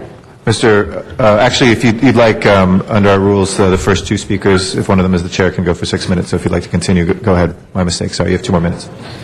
Okay, thank you. I just wanted you to talk a little bit about your background. I don't know whether you had any utility experience, but obviously you have a significant background. Why don't I talk about it a minute, because I'd be delighted to share that with everyone here, and I'd ask any of you And to, how it applies to... I'd ask any of you to certainly comment if you wish. While in my prior firm, we did own businesses which provide services to municipalities. We owned a waste company which provided services in the city of Chicago. We owned the electric transmission grid, which provided services in the state of Michigan. We owned a regulated cable company, which is the largest in Belgium. During our tenure, all of those businesses increased employment, they increased service levels, and they increased their profitability. And I would hope we could have the same success at the Department of Water and Power. Great. Thank you. Yeah, sure. Just for the edification of my colleagues, Mr. Koretz did put in a motion in October, and it was to make sure that the council was part of the decision-making process in selecting a permanent general manager. Could you give us just some insight as to how that process is going and what you think the time frame is on getting a permanent general manager? Sure. As has been commented on publicly before, we have broadened the search beyond just those who have experience in the municipal sector to include individuals, men and women, who have experience in the investor-owned world as well. We have embarked on that search, and I expect in the course of the next several months to be able to make a recommendation to our commission as to who the next general manager should be. What do you hope to achieve in the next 6 months as interim general manager? Severalfold. As I've said, I think it's important we adopt an open, transparent, and hopefully civil discourse between all of the policymakers in the city who have a role to play in DWP, which obviously includes council. I think you will see with the final budget that I bring forth to our commission will also be brought forth at the same time to this council to see. That budget will make clear the choices you as policymakers have to make about where we can spend money, what our issues are over the next 5, 10, or 15 years, and that will allow you to make good and informed decisions about policy. The Department of Water and Power is somewhat different than some of the other city departments in that it has to make decisions which have a very long time horizon to implement. They also have a very long life cycle, so we deal with the consequences of those decisions for a long time. What I hope to do is to bring into this chamber perhaps a better understanding from the department and a more clear articulation of what those priorities and choices are. Obviously, your direction to both the commission and the department will be very helpful, so we'll enable to do that. Great. That's my first priority. Okay. The second one is to make sure that we are working smartly to use the Department of Water and Power and make it an important part of job creation in this city.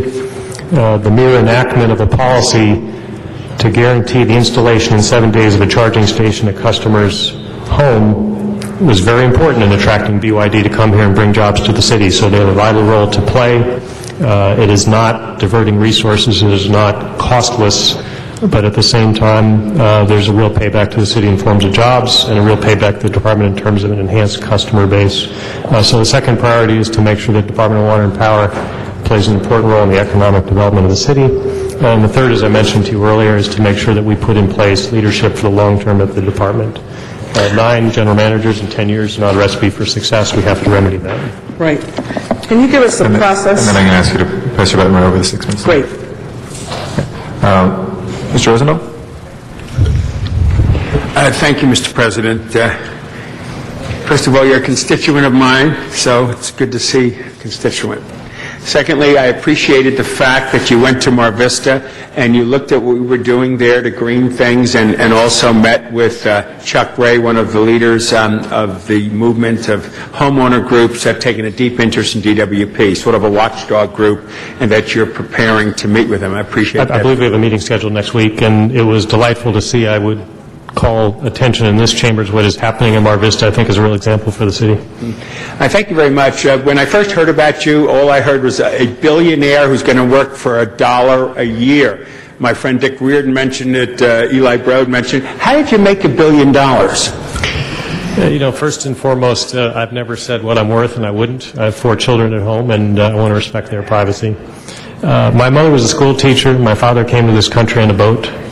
They scrimped their pennies, put me through college. Coming out of college, I joined something called Wall Street. Didn't quite know what it was. It just sounded better to me than some of the other alternatives. The tide came in. I worked hard, and I was fortunate in a certain sense. I hope others, my kids, are so fortunate that they can work hard and have their dreams fulfilled. And with that background and that energy, you obviously are doing a tremendous amount of public service for $1 a year to come into this kind of a situation. One of the big challenges will be the bureaucracy and the way things are done. Another challenge will be working with these various groups of people that you really might not have had that experience in private sector. So I'm just curious, what private sector activities give you that confidence that you're going to be able to turn this DWP around and give it the transparency that we... It's a fair question. I had the privilege in the 90s of serving in the Clinton administration in the State Department, leading our initiatives principally to work on an economic transition in Russia. It's different people, a different language, but to be honest with you, some of the same challenges. This was a major change in culture, a major change in what that government needed to provide its citizens to thrive, and we needed rules and regulations for private sector to prosper. So I think that set of learning is actually more applicable here than many people might want to recognize. We have had businesses that I've been involved in throughout my career, whether it's AT&T or providing waste services for the city of Chicago, that dealt with governments in different levels.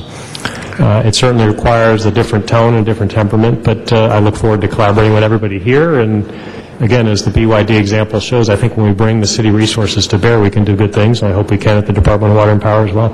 Thank you. Appreciate everything you said. Thank you, Mr. President. Mr. Labange. Thank you, members of the council. I've gone up to the 13th floor 4 or 5 times on a variety of issues. The first deputy mayor has been very focused and helpful, so I thank him for his service to the city. This is a giant job. You're sitting where Mulholland once sat in these chambers. That history of water and power is great. It is a difficult time right now, but you expect your service there will be no more than 120 days? Absolutely. Okay, and at that time, one of your key roles is to identify a group of candidates or the candidate to replace I think the practice with the commission is to identify a group to give them choice. Obviously, I'd be prepared to recommend one, but the commission will ultimately decide. Right. I just think it's real important, members, that we find someone who has a utility background and a business background. And I think it's real key to do that at this time as we go forward. Councilman, I'd also like to further state I think it's important we find someone who has the energy and commitment to stay the course, because these are long cycle decisions they make, and I think, again, 9 leaders in 10 years is not a recipe for success. Right, exactly at all. Let me ask a technical question. We have a relationship with the state of Arizona. Correct. DWP. The issues related to Arizona now in the recent press because of the law that they passed, does that affect anything that water power does in delivering energy? No. Or water to the city of Los Angeles? No. And as far as oversight on things, there has been an identified person there to work on oversight and to develop a more transparency. I believe Ms. Weldon is that person. I don't know if you know her yet, but she is there to help with more transparency. Water and Power shouldn't be afraid. They should take their jackets off and tell their story and work in that effort. I felt a little disappointed lately, members, over the last few months and years, that they haven't been like they should be in telling the story of what they need to do in order to serve the people of Los Angeles. So I want to express that because I think it's real important to that. And find ways to keep the cost.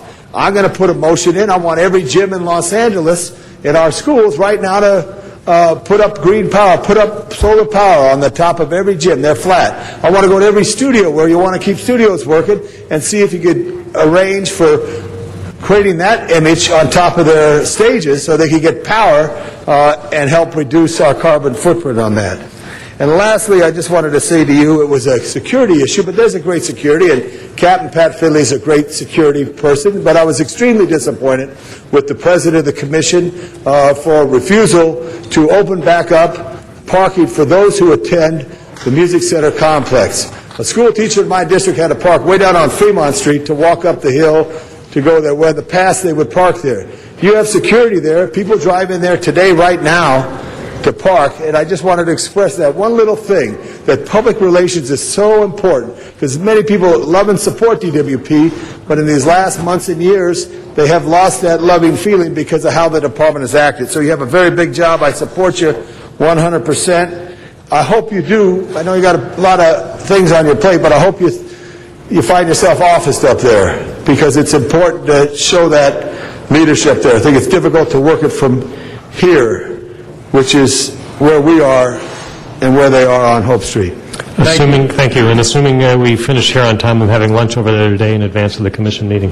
Thank you. Thank Ms. your Hahn. family. Thank your family, too, Mr. Thank you, Mr. Labange. Ms. Hahn? Thank you. Well, certainly you have a tough job ahead of you, even if it's 120 days. I think you're coming into a situation where there has been lost credibility, not only between the public and its utility company, but certainly between the policymakers here in City Hall and the policymakers over there at DWP. You spoke about improving the communication, improving the transparency. I'd like to know what that looks like for those of us. I think what we were subjected to in the last couple of months was really so unnecessary, and I thought very irresponsible. I think Wall Street takes a look not only at our underlying financial stability, but Wall Street looks at the relationships, particularly of publicly owned utility and its lawmakers and decision makers. And I thought the show that we put on for the public really was unfortunate and was very misguided. So I was wondering how you look to improve the communication. I'm going to ask a couple other questions and then you can answer.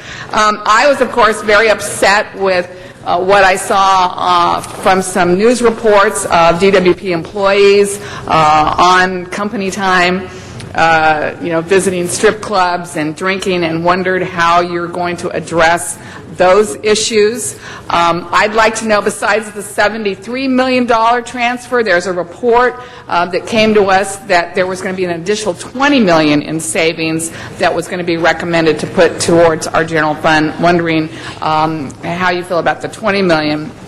And then I actually like the fact that you're overseeing both the DWP and the Port of Los Angeles. I feel there are some key issues related to economic development at the Port of Los Angeles that depend on some leadership at the DWP, as well as cleaning our air. As you know, the Clean Air Action Plan calls for us amping 26 berths at the harbor. I was one of those that pushed it up 5 years. I thought it was ridiculous that we were going to allow 10 years before we amped those berths. There's nothing that reduces emission more than those ships when they come into berth. We're only at 2 berths, I think, that have been amped now. I'm wondering what we can do between DWP and the port to really make sure we stay on track with cleaning the air by allowing ships to plug into our electricity grid, which I think is a beautiful idea. I'm worried, though, that the plan has not been aggressively pursued by either the port or by DWP. So there is a four questions. Three or four? Yeah. Okay, all right, I'll start with the last and work my way back. I agree with you, it ought to be a priority to make sure that ships are plugged in rather than idling in port. That's an easy and obvious win for all of us. We'll have to make sure that's a priority. I don't know precisely where the specific plan stands, but we'll make sure that's enacted as quickly as financially possible. As regards the behavior of certain individuals, I'll repeat my earlier comments. I certainly can't condone their behavior. They ought to be embarrassed, obviously. There are rules in place and procedures we have to follow. The first step is an investigation, which is underway. It's not an investigation only of those individuals, but it's an investigation to make sure our broader set of policies and practices are appropriate. Once that information is available, it will be presented to me and the other senior leadership at DWP, and penalties will be prescribed. We have labor arrangements in place which prescribe most of the penalties already, and we will make sure they are prosecuted to the fullest extent possible for the rules that are in place. If that information can be shared publicly, it will. Again, I don't know what the rules allow. If it is all possible, it should be. I don't know what the rules allow. Once we have something to announce, we will. I've asked that it be done as quickly as possible. I recognize that the credibility of the department is somewhat at stake in how it handles this. I would close on that particular topic and reminding people 10,000 people work there. Everyone I've met was working awful hard, and my guess is 99% of them are doing their job, doing it within the rules. There will be rule breakers in any institution. They have to be dealt with accordingly, and we will. The last comment is to transparency. It starts with the fact I'm here. This was actually my suggestion to come before I was appointed by the mayor. I sent a note to each council person welcoming their engagement, welcoming a discussion, welcoming engagement like this. You will see when I come back with the budget and present it to you that it'll be done in a fashion that all of us can understand the policy choices that are being made. While there may be a 500-page supporting document, that's not the document we're going to discuss. We're going to discuss the essential policy elements that I think this council need to be made aware of and opine on. But it begins here, and it begins with engagement. Engagement's a two-way street, and I hope that all of you feel welcome to come see me, to ask questions, and in forums like this, have an engaged debate about the issues. What about that $20 million on top of the $73 million? I know the finding of surplus, they'll be made today. I do not know prospectively what can be done. Okay, thank you. Thank you, Ms. Hahn. Mr. Garcetti. Thank you very much, Mr. President, and thank you, Mr. Buettner. You clearly have a distinguished career of making companies more efficient and profitable. And while the DWP is a nonprofit, we know that the businesses in Los Angeles and the families in Los Angeles will benefit from that expertise if we can make it more efficient, and certainly if we can look at how that affects rates. So thank you for your service and for being a part of Los Angeles. You're also coming in at a time when the utility is at a very extraordinary moment in its history. And DWP has really been at the center of the story that is LA in so many different ways. I appreciate your comments on jobs because it's traditionally been one of those conveners of organizations like VICA, the Chamber, and others that have been about that jobs promise that has really made LA. And I appreciated what you said in there. I also am very pleased you're here because I think outside eyes are good for this department. We have extraordinary people who work in this department, and every bad thing that comes out, it's important also to remember the good that we do have. Generally lower rates than our competitors that are around us. Great employees where we have exceptions that tarnish their reputations. We have to take swift action. But the outside eyes, I think, are very important at this moment. It's part of the reason we have a lot of momentum around the idea for ratepayer advocate, which I introduced. The mayor now supports Mr. Smith's idea of an inspector general, which could help you. And certainly if you look at the police department, having an inspector general has not weakened that department. It's actually strengthened it. It's made the employees stronger, prouder. It's taken the tarnish off the badge at moments like when Rampart came out, et cetera. So I hope that we can, even in this short period of your interim, continue to work with you on those accountability measures, and really that you continue to see yourself as that outside eye. You know what that does for businesses when they have somebody come in and take a fresh look. That's what we've been asking for around here, so I was actually very pleased to see your time in there as an interim general manager. I did want to ask you about a couple different things and frame it around the value that, for me, when families and businesses, the money that they pay for water and power should be used to pay for water and power, period. where we can have the secondary effects of doing that in a strategic way, where there's jobs, where we can move towards a greener utility, a reliable utility. They need reliable, cost reasonable, and green power as we can afford in that. But one of the things that wasn't outlined in the two things that you mentioned that I think were very good about transparency, which I think plenty has been said about, and about job creation, is transforming the culture. And since you are somebody who I assume has gone into companies and really transformed fundamentally the culture, most of them I assume were probably startups, but maybe some of them were older companies where you came in and were able to change that. To me, that is, in fact, some of the biggest challenge that we have. I mean, if we look at the Ford Motor Company of the 1980s versus now, we've seen the ability for people to come in and to do that. And what can you do in these next few months as we look for a permanent general manager to begin to change that culture that around here has turned people who have been some of the strongest supporters? Mr. LaBonge worked for Water and Power. I've worked closely with this department over almost 9 years, but have come to a place where we have kind of a bitter taste in our mouth, a culture that doesn't perhaps respect the governance structure, but also that the public seems to think doesn't respect it. What can we do about that? And then, since my time's over, the second question I was going to ask you is, in terms of transparency, do you believe that the way that the finances of this department are communicated right now are very effective and readable for somebody with your expertise, let alone for somebody who is an average citizen or business here in Los Angeles? And what can we do to cut waste, fraud, and abuse? That's different than generating jobs or making sure that you give us policy choices. What can we do to run that ship more accountably? Sure. Trust begins with engagement and transparency, right? So we're here to engage. We're here to share the same set of information. I think that's all we can do, and we can go forward. I'm not particularly helpful, nor wishing myself to be involved in the who shot John and how we got here. Wasn't part of it. Can't solve it for anyone. And I don't think a continued discussion of that is going to help provide engagement, trust, and transparency going forward. So all I can pledge is from this day forward to make sure we're engaged. Your second? Oh, the finances. It's a fair comment. I sat through yesterday while the department presented a preliminary budget. I'm familiar with budgets for business, large and small. And my comment to them when I left was, I said, I'm sure all the information there, but it was in Greek. I don't speak Greek. It's not my native tongue. There may be someone here who does. But for those who don't speak Greek in their native tongue, we need to put it in simple English. And you'll see when we present our final budget that will be presented to our commission this year, it'll be done in a way where the average person who pays the rates for the water and power will be able to understand. The policymakers here will be able to understand decisions, large and small, that are implicit in those rates in that budget. And then hopefully provides the foundation for further engagement and civil engagement that gets the job done. Thank you. Mr. Cardenas. Pardon? Thank you very much. Austin, you were brought on board to the mayor's office, it appears to me, mainly because of your business acumen and your experience and your willingness to work for $1, pretty much work for free. And I certainly appreciate that, you bringing your expertise and your ability and willingness to advise the mayor's office. Yet at the same time, what caught my attention was earlier, one of the questions, you're now fitting 2 roles, and you've doubled your income. Nothing to be alarmed about. You went from $1 to 2, I presume.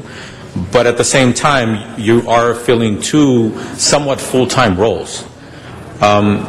So my question to you is, how do you intend to balance those 2 major responsibilities over the next 6 months? Sure. Tony, it's a fair question. As I said before, I think the way one achieves a result as a leader is to make sure you surround yourself with good people, make sure they understand what they need to do, empower them, measure them accordingly, make sure they're doing their job. And I intend to do that both within my responsibilities at City Hall and the Department of Water and Power. I would note that they have a leadership team that is quite collaborative. They work well together. And on a day-to-day basis, I'm sure everyone in this room, when they got up in the morning and turned the switch, the power did come on. When they went to the shower, I don't know if they had hot water in the house, but the water came out of the faucet. And that will continue to happen. I think where my greatest influence and engagement can be with the department is to make sure, to Councilman Garcetti's point, to make sure we're communicating in a way that all understand. I can help frame the policy decisions that you and the other folks in council, the leaders in council, need to engage on, and to make sure others are doing their job. I'll continue to do that. I'm confident I can do that while also making sure my team in place at City Hall is doing their job. Well, you mentioned earlier about sitting through a budget presentation and that it seemed to be in Greek to you. I'm very familiar with having that feeling. However, the good side of me says sometimes maybe they just didn't do a very good job of preparing to communicate. But the cynical side of me sometimes says, well, maybe they're trying to communicate in Greek on purpose because they really don't want us to understand the details, and they really don't want us to dig in and ask the tertiary questions to find out what in the heck are you doing over there. So the bottom line is I hope that the latter, the prior, is really what's going on over there at the Department of Water and Power, not the latter. And unfortunately, I did chair the committee that oversaw the Department of Water and Power, and I was very, very disappointed when I got here as a councilman. I had never, ever, ever experienced as an elected official such a willingness to purposefully miscommunicate, withhold information, and have to pull teeth before you actually got some simple answers from them. And one of the things that caught my attention about one of your answers is about a 500-page document of a budget or what have you, and that you're more than happy to break it down in a manner that we can understand and communicate on that. Yet at the same time, one thing that I hope that they understand at the Department of Water and Power, and I hope that you help them understand, is if we ask a question about line 12, paragraph 3 on page 389 of a document, they need to be prepared to explain it. Instead of just looking at us as though we're asking a question that we should not ask, that we shall not ask. That has been one of my frustrations, not only with the Department of Water and Power, but now and again with different factions of the city and departments. So that's one of the things I hope that you can help flesh out, is their willingness and ability to engage in policy dialogue and explain what's going on, even if they do not want to go there. It is the department's responsibility to make sure this council, as policymakers, see information in a summary fashion that can be discussed, that can be shared publicly, so that any constituent who pays the rates can understand. It is also the department's responsibility to provide you with whatever detailed information you wish to make better informed policy judgments. So on both scores, we have to satisfy those. I'm glad we agree. Thank you, Mr. Cardenas. Mr. Krikorian. Thank you, Mr. President. Mr. Buettner, welcome. Thank you for coming here today. You know, when you were first appointed as job czar, I thought that you had the most important job in the city in bringing jobs here and coordinating those efforts. Now I think you are adding on to that the second most important job, which is trying to restore some of the public's broken confidence in the Department of Water and Power, and restoring a relationship between the department and this body and the public. So I wish you well in that endeavor. You mentioned earlier that you thought that it was a particular problem that there has been you didn't use this phrase, but that there's been revolving door of leadership at the department, with general managers being replaced at a rapid clip. And you've also mentioned to the press that one of your principal priorities was identifying the right permanent general manager. So I'd like to know, with some degree of specificity, what would you identify as being the key characteristics that the permanent general manager of the department should have? Sure. And also, if I may, what do you consider to be the council's role in making that selection, and how will you commit to engaging the public in the process of selecting and approving the next general manager? Well, first let me comment by acknowledging while I have important jobs, I'm led to believe that the most important job is a council member of the City of Los Angeles, so I appreciate your leadership and participation. Bravo, well said. The characteristics of any leader, be it the Department of Water and Power, a council member of the City of Los Angeles, or the CEO of IBM, are similar. He or she has to be a person of integrity and transparency. He or she has to have demonstrable experience which is relevant to the task at hand. He or she has to have the energy and the commitment to see through the policies and plans they enact. And he or she has to be prepared to engage, in particular for a job like this, in public settings and public forums to make sure not only this body is informed, but the mayor's office is informed, the commission's informed, and ratepayers and neighborhood councils are informed. So the person has to be a good communicator. There's a prescribed procedure and policy, which is it is my job to find and make a recommendation to the commission, the prospective leadership for the Department of Water and Power. It's important in this time, obviously, that council be made aware and also that information be shared as appropriate with council. But it is the responsibility of that commission to act. So I expect that they will receive a group of recommendations. They'll act on an individual, and we'll make sure that that individual, as well as the process, is shared with council, so you'll be aware of how we came to that conclusion, how the commission came to the conclusion that this was the right leader for the Department of Water and Power. And what involvement would you foresee the public, the neighborhood councils, other representatives of the public having in that in the vetting process for the next general manager? As you might expect, we will be in communication. Councilman Rosendahl mentioned, for instance, I'm meeting with one neighborhood council next week. We will be throughout soliciting their views as the type of individual they wish us to seek. And it's the responsibility of the commission to make sure that that individual embodies all those different characteristics. I don't believe personally that we should be hiring the chief executive of the department with 10,000 employees, which has a several billion-dollar capital budget, by public referendum of those who live in the city. I think it's important we understand the characteristics they wish us to find. It's important we understand what they see as the priorities for the department, and that should be reflected in the decision that the commission makes. Thank you. Mr. Reyes. Thank you, Council President, and I want to thank Mr. Buettner for working with us and serving the city of LA, and I think it's $1 a year, right? In order to be the general manager, I have to also be an employee of the Department of Water and Power, so I've gone up to $2, one from the city and one $2, all right, so we're getting expensive here. I like the trajectory of my income. But I do want to just pose some thoughts, because I know as interim, this is like a transition phase. And as such, you've used some very key words, I believe, trust. And how we build trust, and I see the Department of Water and Power really working on two tracks. You got the day-to-day operations. There's people that know their business, they've been doing it for years, they're experts. We have some of the best in certain functions, and others, well, we need to work on, as has been made evident. We also have the other track in which we look at DWP as a catalyst. It has an amazing resource base. It touches our city at many different levels. As an example, when Ron Dean was working with us as CLA and as DWP executive, we funded the River Master Plan. It touches 10 districts in the city. It is the spine of the watershed of this region. It touches districts that for years have been neglected. We have underused parcels of land.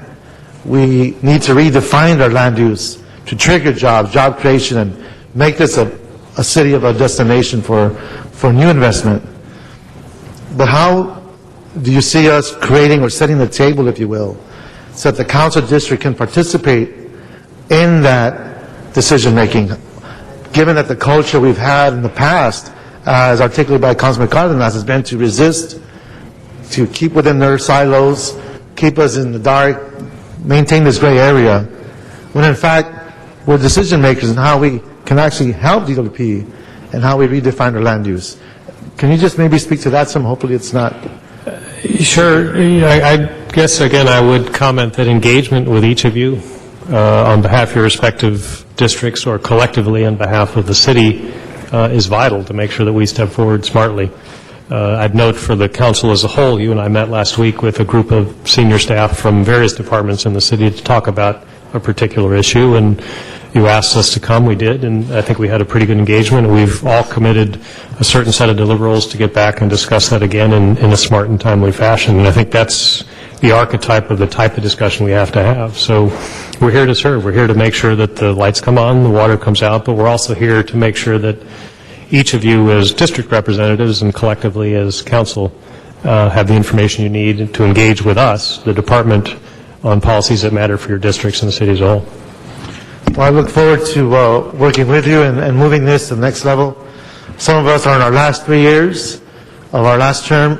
Others are getting ready for their second to last. So in development time, 3 years, 5 years, 6 years, and many major projects, that's almost like the pre-development phase, depending on how big of a vision we have that we want to realize. Within the next hour or two, I'll be thanking Department of Water and Power staff for their work in the River Master Plan.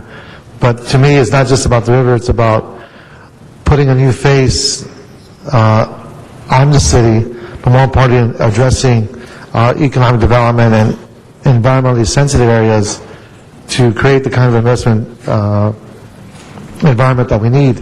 We need to create jobs now, so that's where I'm going to be pushing hard, and I look forward to working with you and my colleagues in that effort. Thank you. Thank you. Mr. Alarcon? Mr. Buettner, thank you for coming. Appreciate it. Especially when you didn't have to. And we didn't force you to come. So I appreciate it. That's not the way I do things, and I know it's not the way you do things, so when we have something to discuss, we should get together and discuss it. Good, good.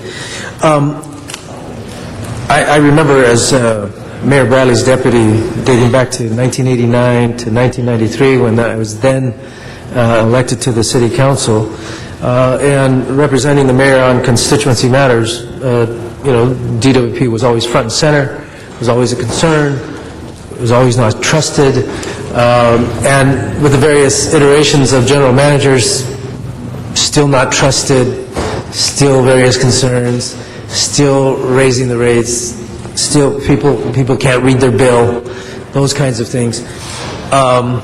So I don't expect that all of that is going to change in 6 months. I mean, I just don't. And yet, it is a critical function to the city of Los Angeles, and we do have to turn the ship in the right direction.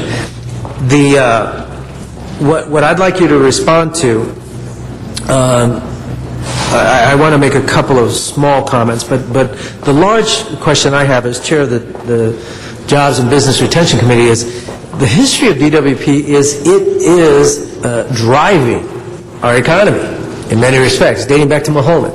It wasn't always pretty, and it got quite ugly back in the day, but I actually feel DWP has sort of lost sight of their economic development mission, that they don't, they're just looking at how to purchase power as opposed to driving our economy by creating good quality jobs.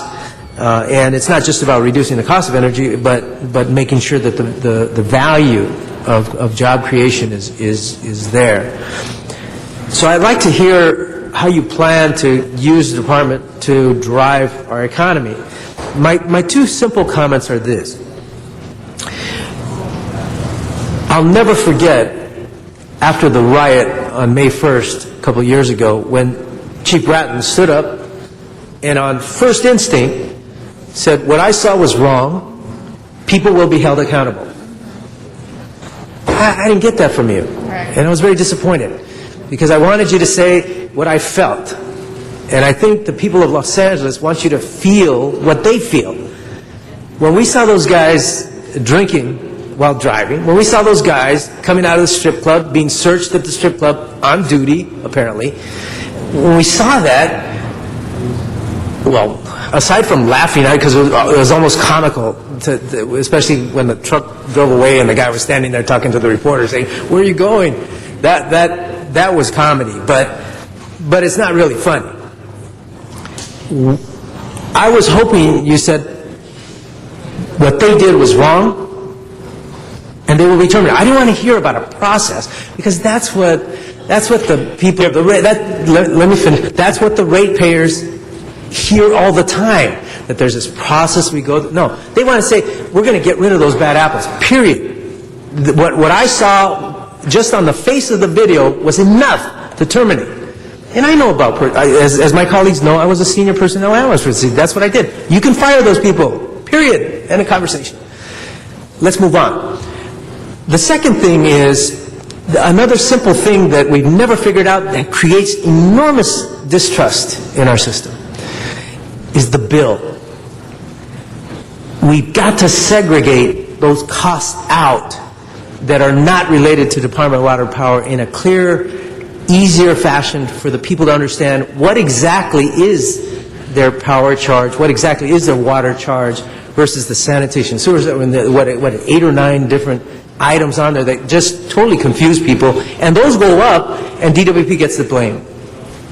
And finally, just let me say this, and I apologize for going over, but I'll leave it at this. Whatever happens to DWP is a reflection of this city council.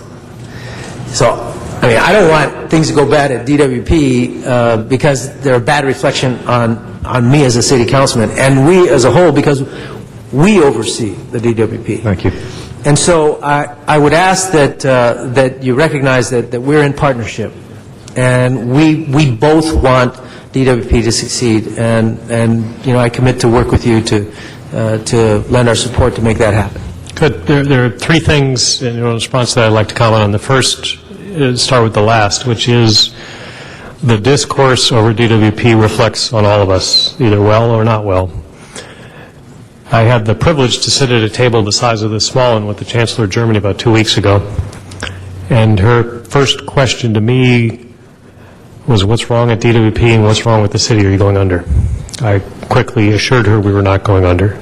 I quickly assured her that we had the collaborative leadership in place to address these issues, but take a step back. This is one of the most powerful people in the world who decides that rather than talking about the fact that they buy our movies and we buy their cars and there's a real symbiosis between Germany and Los Angeles, wanted to talk about the cacophony of noise emanating from the city. So we can't repeat that, and it's my responsibility to work with you to make sure we don't.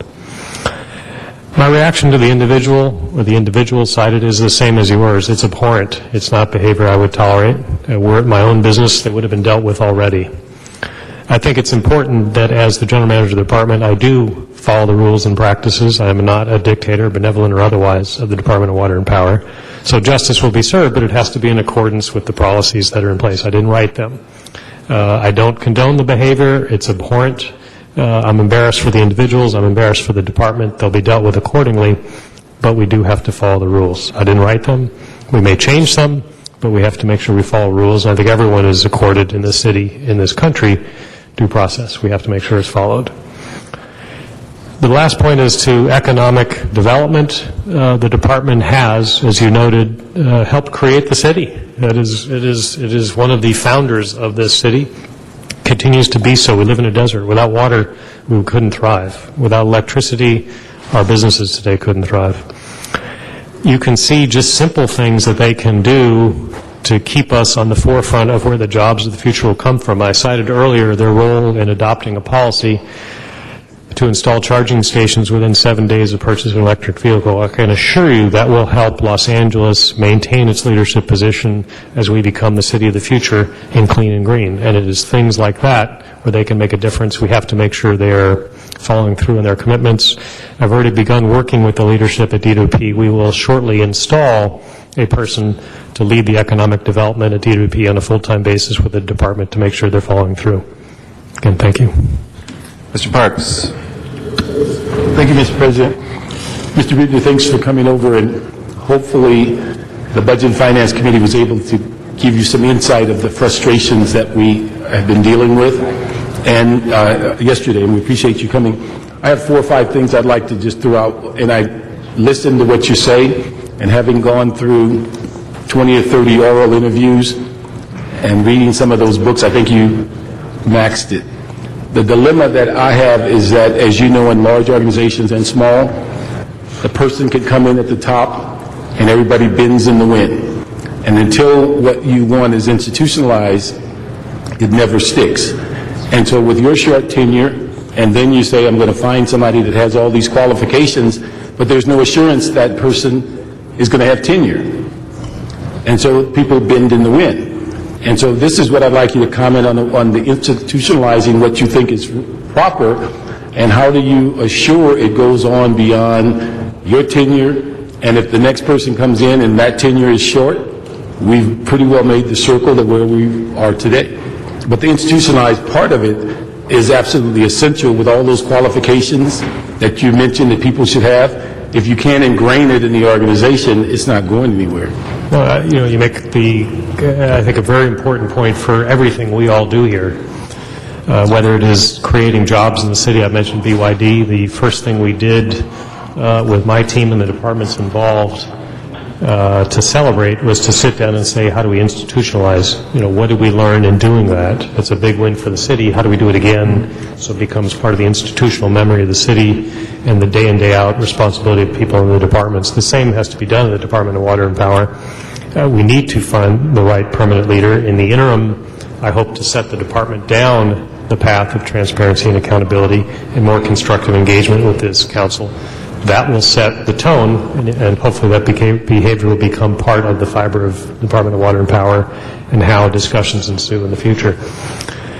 Any change or any action is ultimately measured by the result. We could have an academic discussion today about the type of leader we'd like to find. It's principally academic until he or she is on the scene and doing their work. I would encourage us to withhold our votes until we see who we have, until we see the job, their credentials and capability to do the job, and measure them and give him or her the chance to do their job. And I'm sure that we're going to find someone who can institutionalize the sort of behavior and the sort of leadership that you and I would both like to see in the department. Okay. My time is about up. Let me just throw one other question. I'm going to squeeze them together. The two things that disturbed me most about the presentation yesterday is we had been told over and over that we can't do something in 2010 because of this advice we're getting from our bond counsel. When we asked for the information, we found out they were relying on a letter from 2009, and several things had changed since that letter was put forward. And so that was disturbing. The other thing that was disturbing, at the table they acknowledged that they have these two reserve funds, one of which has $500 million in it, that they acknowledge has not been touched at periods of 7 years. But they keep a label on it and say it's for hedged against something that's never occurred, but we can't bring it into the overall operation department. Those are two mind-boggling issues for me that just throw your hands up and say, we're going through a circle here, and they were certainly going to stay on script. They were certainly going to keep saying it over and over, but I don't think anybody believed what they were saying, and I don't think they believed it when they left. Your concerns are valid. I witnessed the interchange. As I said, it was confusing at best. I don't wish to comment on the preliminary budget. I was involved in the preparation of that. I can assure you that when we present the full and final budget, I'd be delighted to engage in those issues in particular. And he's not looking, so I'm going to ask you one other. And then if I can ask you to press the button after that. Can I just ask one thing and I'll sit down forever? Last one. And then Forever. go to Mr. Zion for the second time. Now you made me forget. Oh, the one comment I just asked you to think about is when you talk about the history, you don't want to go back and do that. But I don't think we can change the future if we don't keep in mind how we got there. Oh, no, I think you learn from history, but let's just not dwell on it. I think we have to go forward and make sure we don't repeat errors and mistakes. I think that's vital. Thank you. Mr. Zion for the second time, Ms. Perry for the second time, Ms. Hahn for the second time, and Mr. I want to acknowledge that you're here voluntarily. We did a 245. You heard about it. You sent the correspondence. You're going to be here. So I thank you for that. It makes it a lot easier for everyone. The union, they're a very, very powerful union at DWP. How do you plan to have changes with the union and basically involved with 98% of the employees? It's a blessing and a curse. They do their job well. They're well trained. And I think to make this a discussion about labor misses what I think is the bigger picture.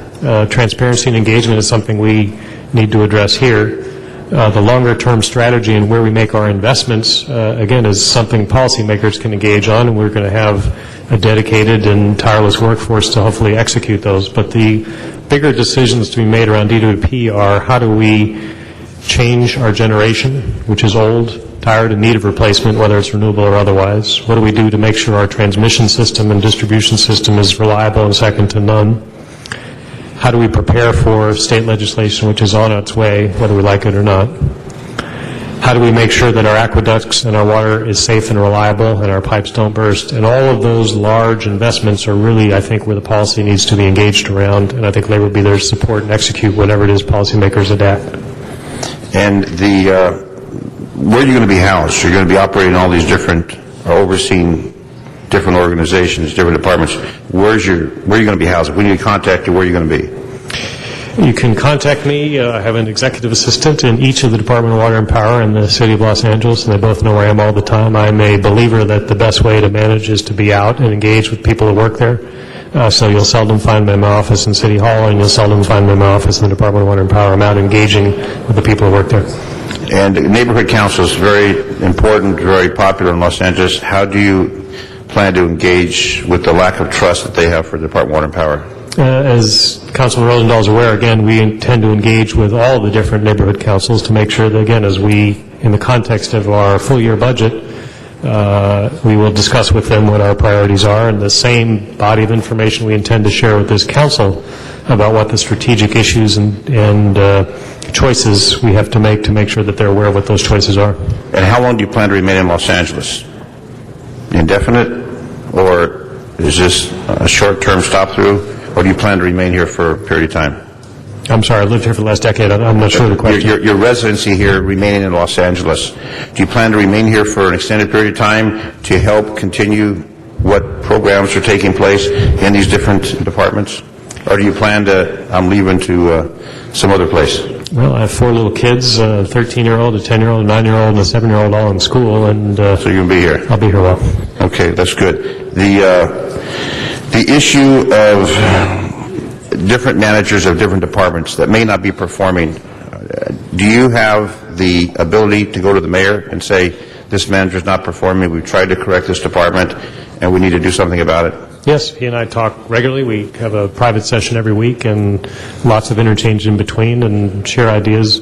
Obviously, changing a general manager is the last recourse. I think there's a lot that can be done with any general manager to make sure that policy is understood and they have the tools that he or she needs to execute on, and to make sure we have some measurement system in place so they know what they're being held accountable for. And I think you have to do all those things first before you change people. And that issue that Mr. LeBon brought up about the parking lot, I've had complaints about that too. It's a parking lot where people go to the music center. It's a revenue source for the Department of Water and Power. People don't mind paying to park there, but for some reason they blocked it off for the folks that go to the music center at night.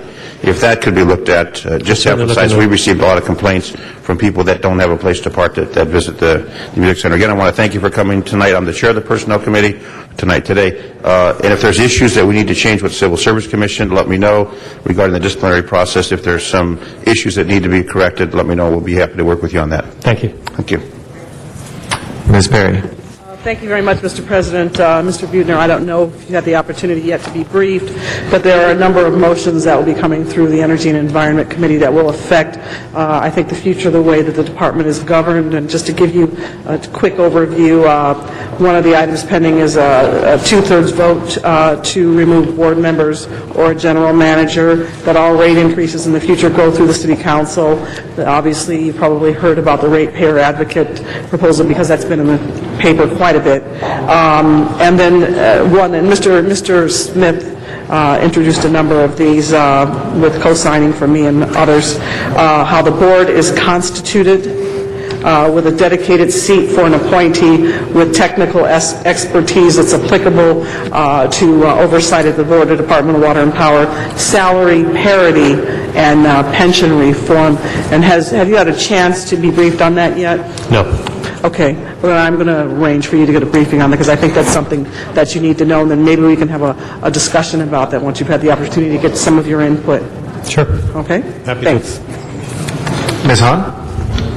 Oh, thanks. Just a couple of things in terms of water conservation. Again, our efforts last year to restrict residential commercial watering to 2 days a week seemed to have put undue pressure on our pipes, which resulted in leaks, which didn't look like that was a very well thought out conservation plan. Is that still something that should be a cornerstone of what we're doing, is conservation? How should we move forward on that? And I'd like to hear your thoughts on that. Conservation is essential. We live in a desert, so the notion that we can have gardens which look like the tropics is not something we can afford, either from a cost or a resource standpoint. I'd note that the program worked. The City of Los Angeles saved more water than the cities of Santa Monica and Long Beach combined use. It's remarkable. To Councilman Labange's point earlier, it's something the department should feel proud of. The policy did work. We have an aging infrastructure. Yesterday, I was listening carefully when the general manager or the assistant general manager running the water system commented on the age of our infrastructure. It's old. So we've got to, as we adopt policies like this, make sure we understand the potential implications. I don't know that it's actually been proven yet whether that was the cause or correlated with, so causal or correlation as to whether or not that the issues with the water pipes and everything else. But certainly going forward, we've got to make sure we understand in a changing environment to make sure our resources respond and we don't have issues like that recur. Besides residents obviously complaining about the rate hike, I certainly heard loud and clear from businesses, large businesses like Anheuser-Busch, to smaller businesses who were really decrying this rate hike as, making the cost of doing business in the city something they were going to really have to, kind of take a second look at. With your business background, are there incentives that we should be offering businesses, or is there some part of this rate hike implementation over the next few years that we should take a look at how that impacts businesses and decide whether or not there's something that can be rolled out with our businesses to make this rate hike less painful? Sure. No one likes a rate hike. I've never met an individual, my wife included, who pays our utility bill, or a business who would be in favor of paying more, especially in an environment where we have very high unemployment in the city. It's a terrible thing to do.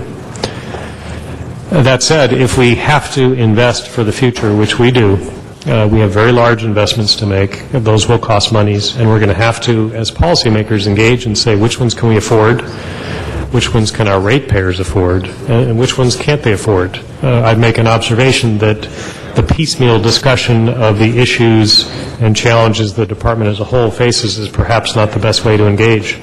If we're talking about reservoirs and the need to be covered one day, and a different day talking about the need to expand or upgrade our transmission grid, the same person pays the bill for both of those. So I think it's really important whenever we engage around rates, we look at the system as a whole, because that's what ratepayers rate, that's what they will pay.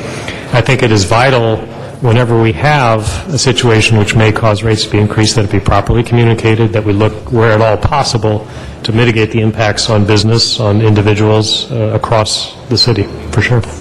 I know my time's up, but one of the things, I don't know if you've had an opportunity to look at Prop 16, which is on the June 8th ballot. I'm actually going to introduce a motion to ask for a report back, because as the way it's written, I'm wondering if it actually does impact already municipal utilities in terms of any expansion we do in terms of solar power or annexing any other communities into our municipal utilities. So don't know if you've had a chance to look at that. I think it might have some unintended consequences for DWP, and I'm not sure we as a city or we as a department have actually analyzed that. We should look at it.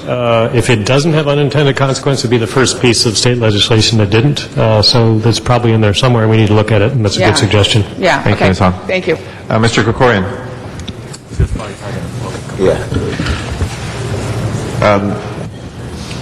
Mr. Buettner, Los Angeles Department of Water and Power has among the most aggressive renewable energy goals of any utility in the country.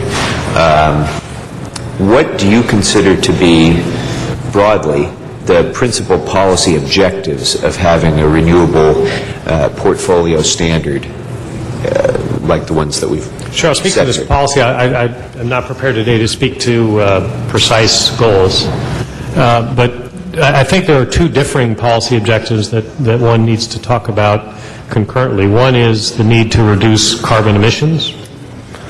It is a good thing to do for the environment. It is also something which is being imposed upon us by state legislation. The second is the need to, over time, replace fossil fuel generating capability with renewable capability. So those two should be talked about at the same time. I think we need to continue to go down that path. I think the critical question to engage on is what can we afford? What can we afford in the short term and the long term? What will policymakers elsewhere, the state for instance, impose on us, and how do we plan for those? I think one thing, any discussion of renewable energy or carbon reduction has to also talk about at the same time is the cost of doing so. We cannot create unfunded mandates. We can't set targets without understanding the resources we need to meet those targets, because if it costs money, we have to be prepared to pay for it. So I think you'll see in our budget and future discussions where we talk about the resource plan for the department as a whole, estimates as to costs and how we might pay for them over a period of years and frankly decades. These are very long-term decisions, so the path we must continue to go down in terms of reducing carbon emissions, increasing our renewable portfolio, is something that we and the next generation of Angelinos will have to pay for the cost of. And in that regard, when can we expect to receive a completed integrated resources plan that will lay out the blueprint by which DWP will be meeting those policy objectives? We're working on it as soon as possible. I don't know whether we'll be able to do it in time frame to present our final budget. If it can't be done, it'll be done within 3 or 4 weeks thereafter. So within the next 2 months, we'll have that for the council to review. Okay, thank you. For the shorter term, and because you will be interim, talking about 2020 objectives is probably unfair to you. But for the shorter term, in meeting the needs for carbon reduction and anticipating the potential CARB regulations that will be coming down the road, would you agree that the department should also examine what the fossil fuels that are being displaced by renewables are? In other words, would it be an appropriate thing for the department to assess whether or not a higher proportion of natural gas as opposed to coal would be appropriate in reducing the carbon footprint as an interim step as we're developing? Sure. There's strategy and tactics. You have to define in any business like this, which has very long cycle decisions. We are benefiting from the cheap carbon footprint people created 30, 40, 50 years ago for the city of Los Angeles to benefit from. So from a cost benefit standpoint, we benefit from that today. From a carbon standpoint, we suffer from it today. So as we march down the path and create a resource plan for the coming not only decade, but generation, we have to make sure we understand the strategy and the tactics to get there. So tactically, we may need to substitute natural gas as a path to renewables when they ultimately become the cheapest source of power that's out there. That doesn't mean we have to today jump all to renewables and skip gas as a transitional fuel. So I think we have to look at that whole portfolio, and we also have to lay costs against it and see how most cost effectively get to the place we want to be in the long term. Thank you. Mr. Cardenas? Yeah, we touched on your dual roles and your responsibilities with the mayor's office and also the interim director of the Department of Water and Power. But at the same time, what we just experienced is a recommendation from the Department of Water and Power staff, and then a vote and a confirmation of that recommendation of the Board of Commissioners at the Department of Water and Power that really puts that situation right in the middle of two of your responsibilities. One of your responsibilities, as I understand it, with the mayor's office is to look at how we can be better as a city in making sure that we are much more friendlier to business, inviting to business, keeping them responsible, of course, yet at the same time trying to attract and create more jobs and work on improving the economy. Yet at the same time, the Department of Water and Power put together a proposal that said we intend to raise the rates for 4 quarters in a row, and to the business and the residential customer to raise it well above 20%. And that's already, when you look at the backdrop of the last few years where we've already had double-digit increases, percentage increases in our rates to business and residential. So how do you intend to step back and balance those responsibilities when it comes to the the department having to run itself and fortify itself with the resources necessary to meet all the demands of the customer, the demands of the federal and state government that are creating all these other requirements when it comes to reducing our carbon footprint, things of that nature, and the looming potential effects of us actually being penalized if we're not aggressive enough. Yet at the same time, looking at the fact that there is a cause and effect to all these things when the rates go up and up and up, especially when they go up over a short period of 12 months, as much as 20+%. You can only, those who are former business owners, I'm a former business owner, and it really is hard to fathom that something that has become a bigger and bigger part of your monthly budget, your annual budget, actually increases 20%. That is something that really does affect not only your bottom dollar, but your growth ability, your willingness to stick around. Perhaps that's the straw that breaks the camel's back, and you say, hey, I've had an opportunity to go somewhere else, so I'm going to pick up sticks and go somewhere else. How do you intend to balance that? Sure, it's a good question, and I think it speaks to the heart of, frankly, why I came to work for the city, because I think that this department is not isolated. I think this city has done I want to use the word admirable, but the consequence is bad, so I'm searching for the right It's done a word. pretty darn good job. It's done a thorough job of enacting a lot of legislation that has a terrible cost on business. This department's not alone. So raising rates will cost jobs. That is clear. I'd be delighted to engage with the council on many other pieces of legislation which cost jobs and having nothing to do with the Department of Water and Power. So I'm actually fortunate, I think, to be in a position where we can take that step back, as you suggest, and make sure that we're not only providing the Department of Water and Power with the resources they need to do their job so the lights come on, the water comes out 20 years from now at a price people can afford, but in the interim we're not doing it where all the jobs leave Los Angeles. So we have to balance those two. It's what this body needs to be doing and engaging on. It's what this body needs to be doing and engaging on outside the Department of Water and Power. Because if Los Angeles has developed a reputation as a place that's difficult and costly to do business, it's not only because of the electric costs, it's because of a lot of other legislation that's enacted. So it's my goal to make sure that I can share with all of you the choices you're going to have to help make, because we can't afford it all, we can't do it all, and we shouldn't look at pieces in isolation. There's no surprise in the utility, actually. Your biggest single cost is the capital that you invest to achieve certain objectives, whether it's generation, quality and safe water supply, or anything in between. That ripples through and you have to pay for it in the form of rates. So there shouldn't actually be any surprise in this council as to what our rate picture looks like going forward. And we need to be able to share that with our business customers and our individuals who live at home to make sure they can afford it and strike that balance. And so I look forward to working with you to make sure that balance is struck. Thank you. Thank you. Mr. Rosendahl. Thank you, Mr. President. You're doing a great job. You're really answering, and you're straight on about it. First, I got a couple of three quick things. Lincoln Place. You probably are familiar with it. There's 700 units there. We very much would like to see DWP work with us and help us so that we can close that deal and go forward with putting those people back. I think, as you know, the department is working very closely with that. I think some of the efficiency monies have to be freed up to allow the department to do that. I think the housing piece is moving slower, but we're working on that as well.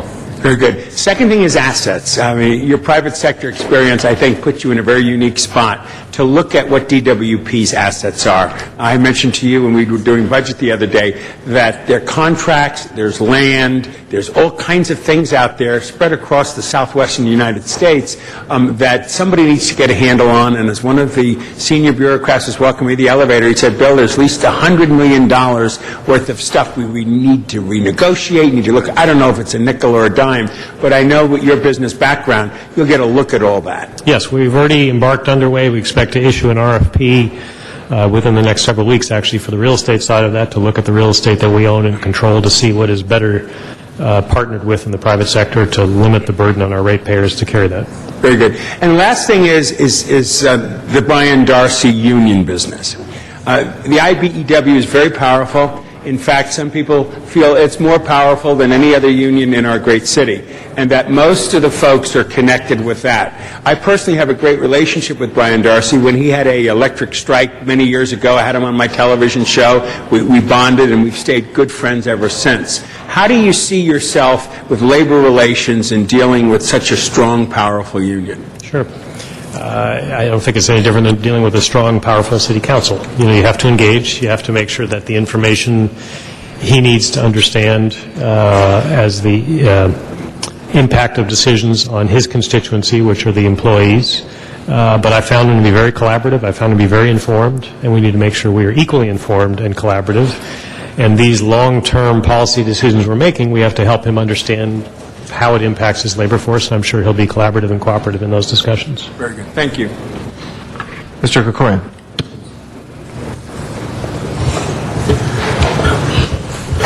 Thank you, Mr. President. Mr. Buettner, following up a little bit on the renewable discussion we had, the Integrated Resources Plan will be completed hopefully soon.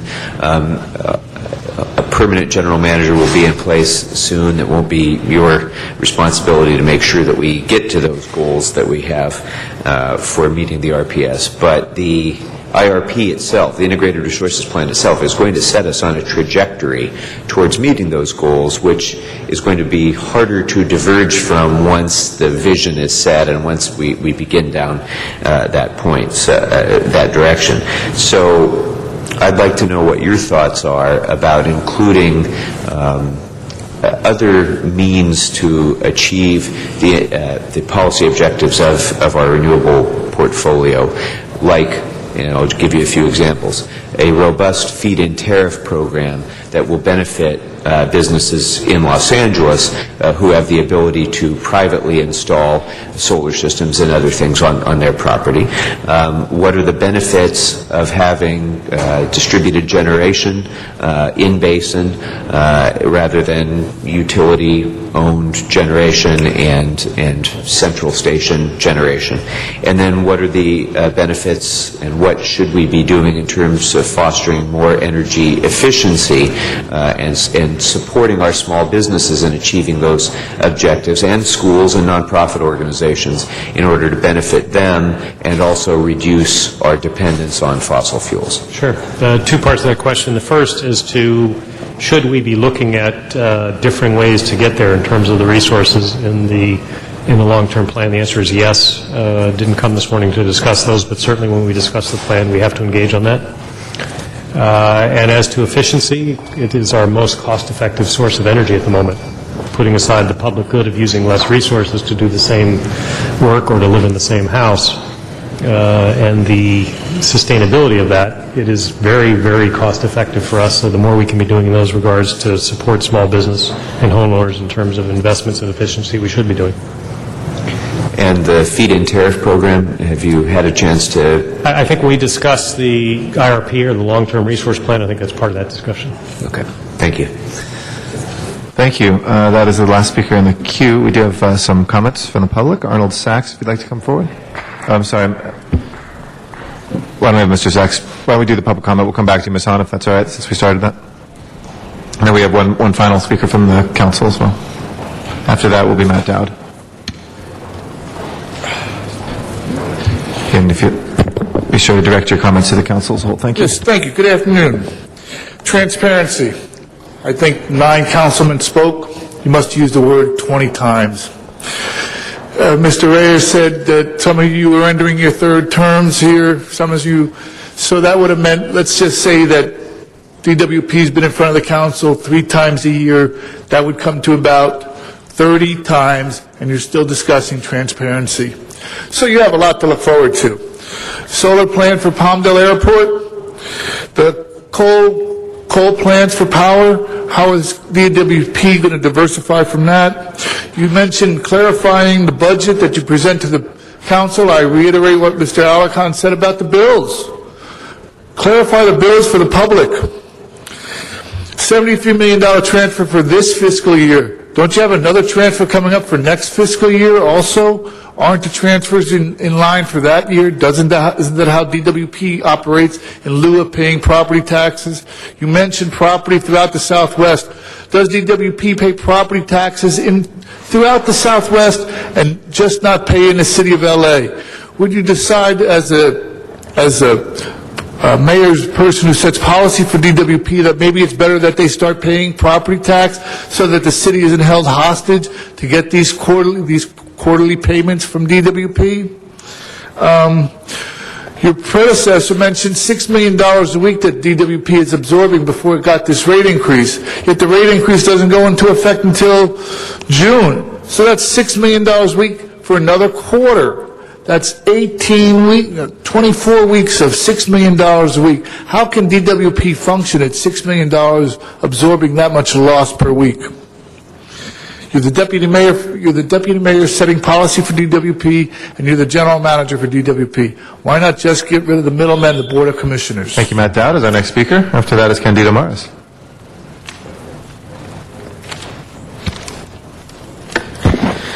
Yes, thank you. The final nail in the coffin of the city of Los Angeles is right here. But first of all, under Richard Alicon's theory, we should fire Miguel Santana instantly. That's unacceptable behavior if you're the CAO of the city of Los Angeles and you're conducting that kind of... But no, see, nothing ever happens. A lot of talk. But let me tell you why this is a big mistake. Okay?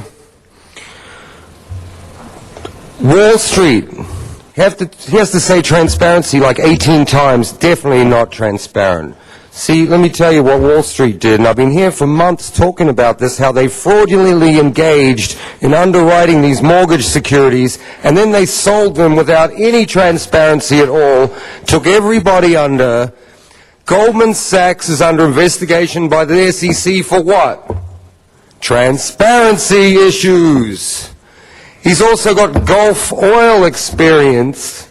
That's the the worst environmental accident on the mainland concerning oil that we've ever seen. So the next hurricane that blows up in Texas is going to be black. Just cover the whole coast with oil. These are the guys. You know, they think they're too big to fail, but they needed $700 billion from Obama because they screwed us. They've screwed the city of Los Angeles. AEG screwed himself because they didn't go to the banks. They funded their own affordable housing expansions and all these things.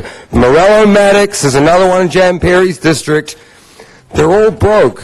And let me tell you, Richard Alicon, I'm going to tell Richard Alicon for me, the city's heading to bankruptcy. This is what, my prediction. It's going to be rejected over the next couple of years. They're not even going to accept it, the bondholders in the city. Forget the greening. No one's going to give you another $4 billion for all of that. Thank you, Candido Maras. I just want to finish my comment. Our next speaker is Candido Maras. Sorry, sir. Your time's up. Candido Maras is our next speaker.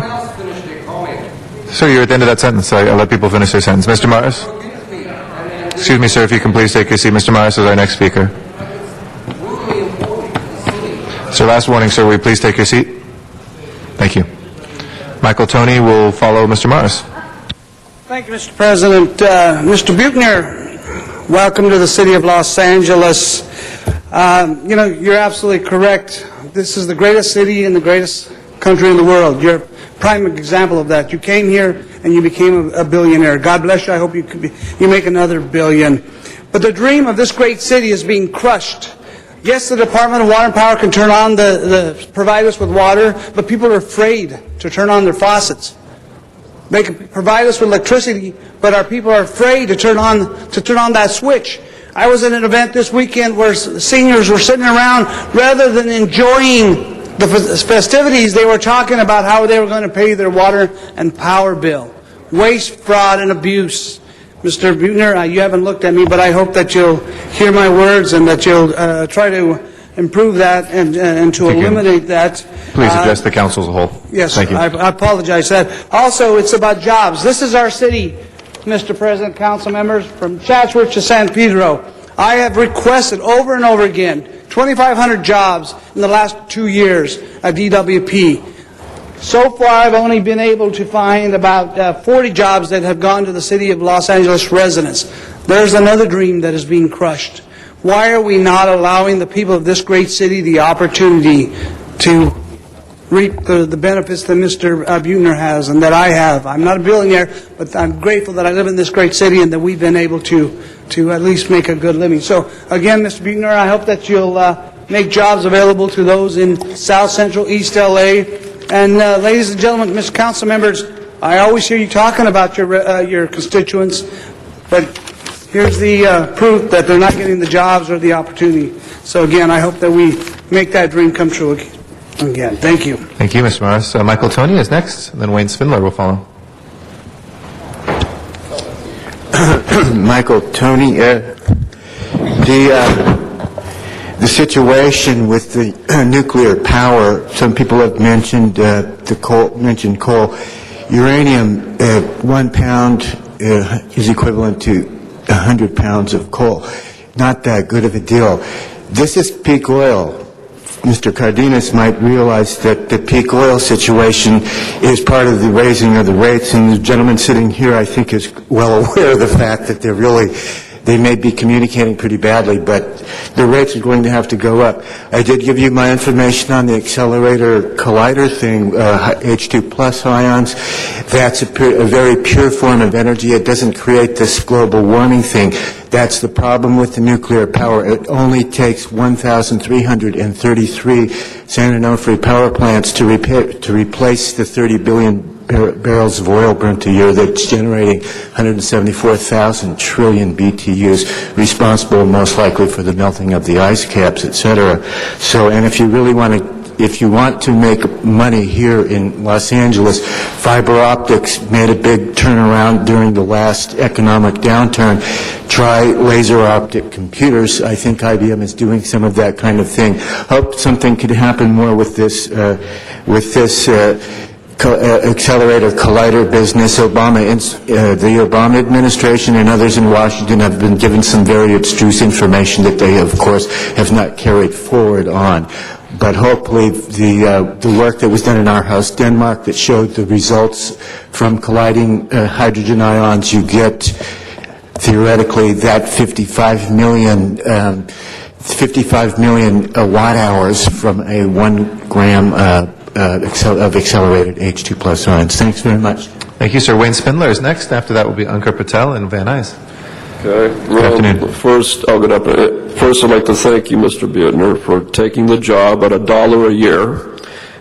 You're worth 9 million times more than all these 15 councilmen combined, because you're somebody that has intelligence. You're somebody that's actually made a profit, actually ran a business. None of these people sitting in front of you have done that. They're sitting there looking at you, and they're going to try to make you a scapegoat. Don't fall for that. They're buttering you up, and what's going to happen is there's another rate hike coming, and that rate hike is going to go back to the commission, and they're going to have 5 members, and it's going to unanimously be passed, and then they're going to try to put you in the middle of it, so just don't buy it. And the other thing about everything said here today is that I like the fact you sit here and you listen to the public comment, because nobody else, S. David Freeman, Trutanich, everybody, they get up when they're done and they scurry out of here. You're actually willing to sit there and endure what you're enduring right now, which is probably the worst part of what you're doing today, is listening to us, because we're victims having to live in this city. If any of us with a business could, we would pack up and leave tomorrow, and we would go to another state. So the people that are here because we're held hostage, because our property values right now are in the toilet. We can't sell. When we can, we're all going to flee. So at the meanwhile, you have an opportunity to do something with this utility. AB 23, the Global Solutions, is going to be suspended by the voters. There's 700,000 signatures qualified to overturn it. That means you do not need a rate hike. The utility will not have to comply with 20% alternative energy. If the voters pass this, give the city a rate reduction. Thank you. Thank you. Ankur Patel is our next speaker, and Van Nuys. Hello. Hello. Thank you. I've only been coming to city council meetings for about a month now, and I'm still young, so I talk to a lot of people, and they say things are never going to change. Everyone's in it for themselves, and I came in angry. I came in. The DWP doesn't have a page on revenue in their public budget. They didn't, and operations and management isn't an acceptable way to talk about $100 million and explain it away, and it isn't.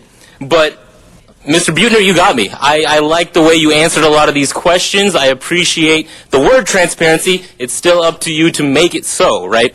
And as a businessman, you laid one question, though, the IBEW question. That is very important, right? You can't be paying somebody $15 an hour for a job that the city's having the same person do for $10 an hour, right? That's what happened. We transferred 1,500 or so positions from the city to the DWP, and they're getting paid more, a lot more. This is not cool. As a businessman, you appreciate bringing new business to Los Angeles, and the utility-owned solar, the DWP is not going to be making the solar panels. They're still going to be buying them from China or wherever else. We should be making them in Los Angeles. Silicon is one of the most abundant minerals on the face of the earth. So is the energy from the sun. Very abundant. There's no question about that. We should be manufacturing these solar panels in Los Angeles and then exporting. We're talking about we don't make anything, we can make solar panels. And as the new interim manager and hopefully leading person in this new era, I hope you open up the monopoly that is the DWP. Make it more accessible to the people. And you've been saying that. You've been saying that. It's up to you to make it happen. And really, we've put a lot of eggs in your basket. I'd love to work with you, and I hope the city can work with you. And good luck. Thank you. Thank you. Noel Weiss is our next speaker here. Mr. Buettner, thank you for taking the time. We appreciate it. Two major points. One, I'm concerned your 3 million units of Evercore. Nobody asked you about the fact that... You could address your comments to the council as well. Thank you. Council, my concern is nobody on the council addressed this point. I think there's a potential for rampant conflict of interest, the potential, not the actual. I think in terms of, we're talking full disclosure, I think there needs to be some disclosure. I think Mr. Buettner at some point along the line needs to be asked and confirm that he's not going to basically have any dealings with Evercore relative to proprietary information with regard to inside information they may obtain with DWP, the fact that Evercore will not have any deals with DWP, and make those necessary disclosures one way or the other. In addition, I think, again, the idea of Wall Street walking in the front door here is of concern. That needs to be voiced. The council didn't do it. Hopefully the media will and others will as time goes on. AB 811. Mr. Buettner may not be familiar with AB 811, but the County of Los Angeles has done a very vigorous AB 811 program. That finances 100% the installation of solar and energy renewables payable over 20 years out of the property tax. The City of LA doesn't do it because it's bottom up. It's citizen empowering. It's not top down. We need an AB 811 in this city, and DWP needs to lead the way in that regard. Hopefully, Mr. Buettner can begin to at least start a discussion on that. Finally, again, I want to raise the issue of Lincoln Place. This is a very serious situation. Mr. Buettner is not aware of the fact. I mean, again, this is not Chicago. This is Los Angeles. We have a weak mayoral system. Chicago has a strong mayoral system. We need to resolve Lincoln Place. It's been in play now for far too long. A critical component of the settlement agreement involves DWP basically facilitating the ability of AIMCO to install energy renewable systems, and it's been delayed far too long. It needs to be a priority. We need to get it done. Thank you. Thank you. Our last speaker on the council queue is Ms. Han.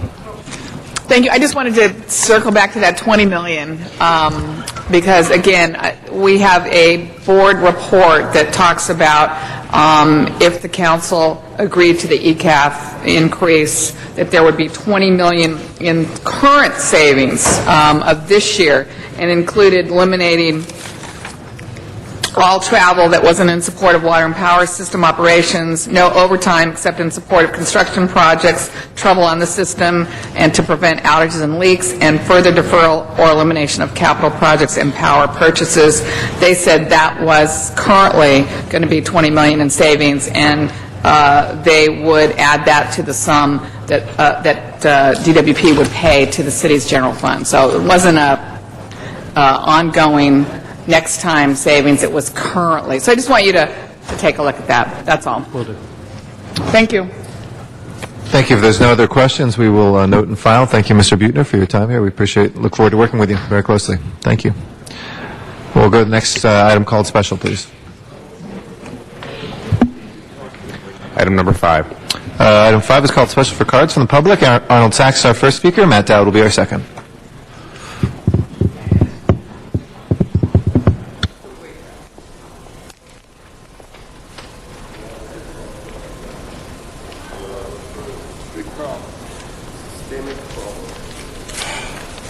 Thank you. Good afternoon again. This is relating to market rate lease with the Community Coalition for Substance Abuse Prevention and Treatment for city-owned property at 8101 South Vermont Avenue. So why not market rate lease as you do at the airport with the vendor who services the taxi cab holding area? I believe they don't pay the city anything. As a matter of fact, I believe they pay the authorized taxi cab supervision $27,000 a month, at least, in lieu of paying the city any fees to use city property to park a truck to service taxi cab drivers to provide beverages and food in the holding lot. So why not the same kind of market rate lease for this substance abuse prevention and treatment center? That would be nothing. That would be zero money to the city. Because, again, at the airport, and I believe that's city property, this company, a nonprofit, authorized taxi cab supervision, has a contract with a vendor to provide services for their cab drivers, and they get paid minimum of $27,000 a month, which is over $325,000 a year.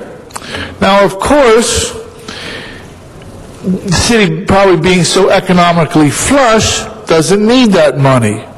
That's why they're looking at the Substance Abuse Prevention and Treatment Center to get money from. Thank you.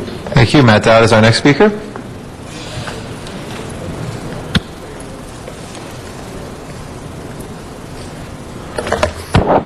Yes, first of all, things will get ugly if you keep violating me when I'm trying to do it right.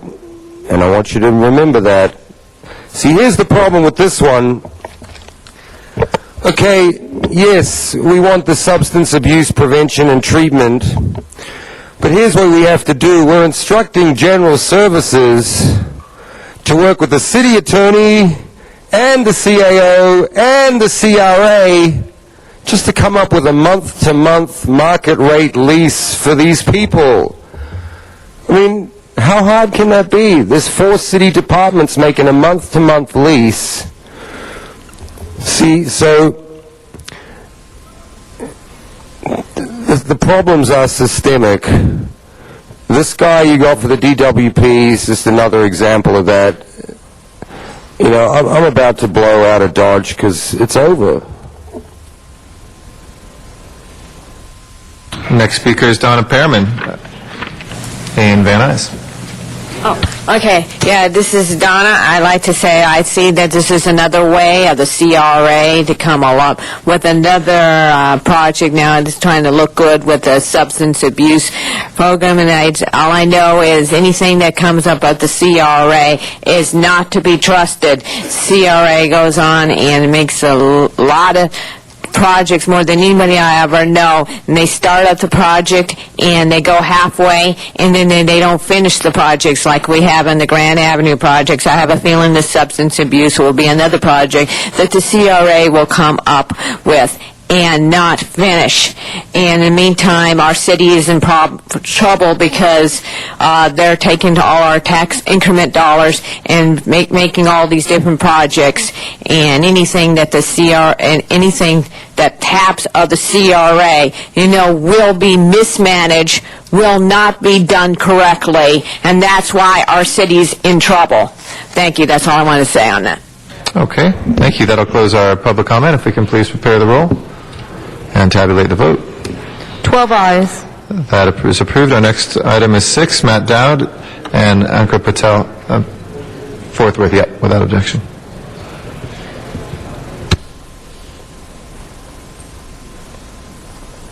Yeah, I'm waiving this one.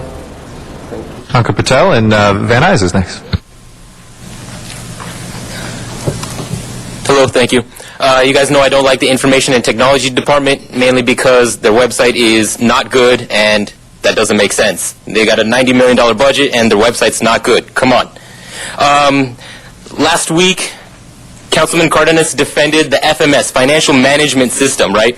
This was a debacle, and he's defending it. That was kind of painful, right? So this project, the Financial Management System, they've got programmers. They're going to develop some sort of management system that is going to help you guys hopefully not squander our money, right?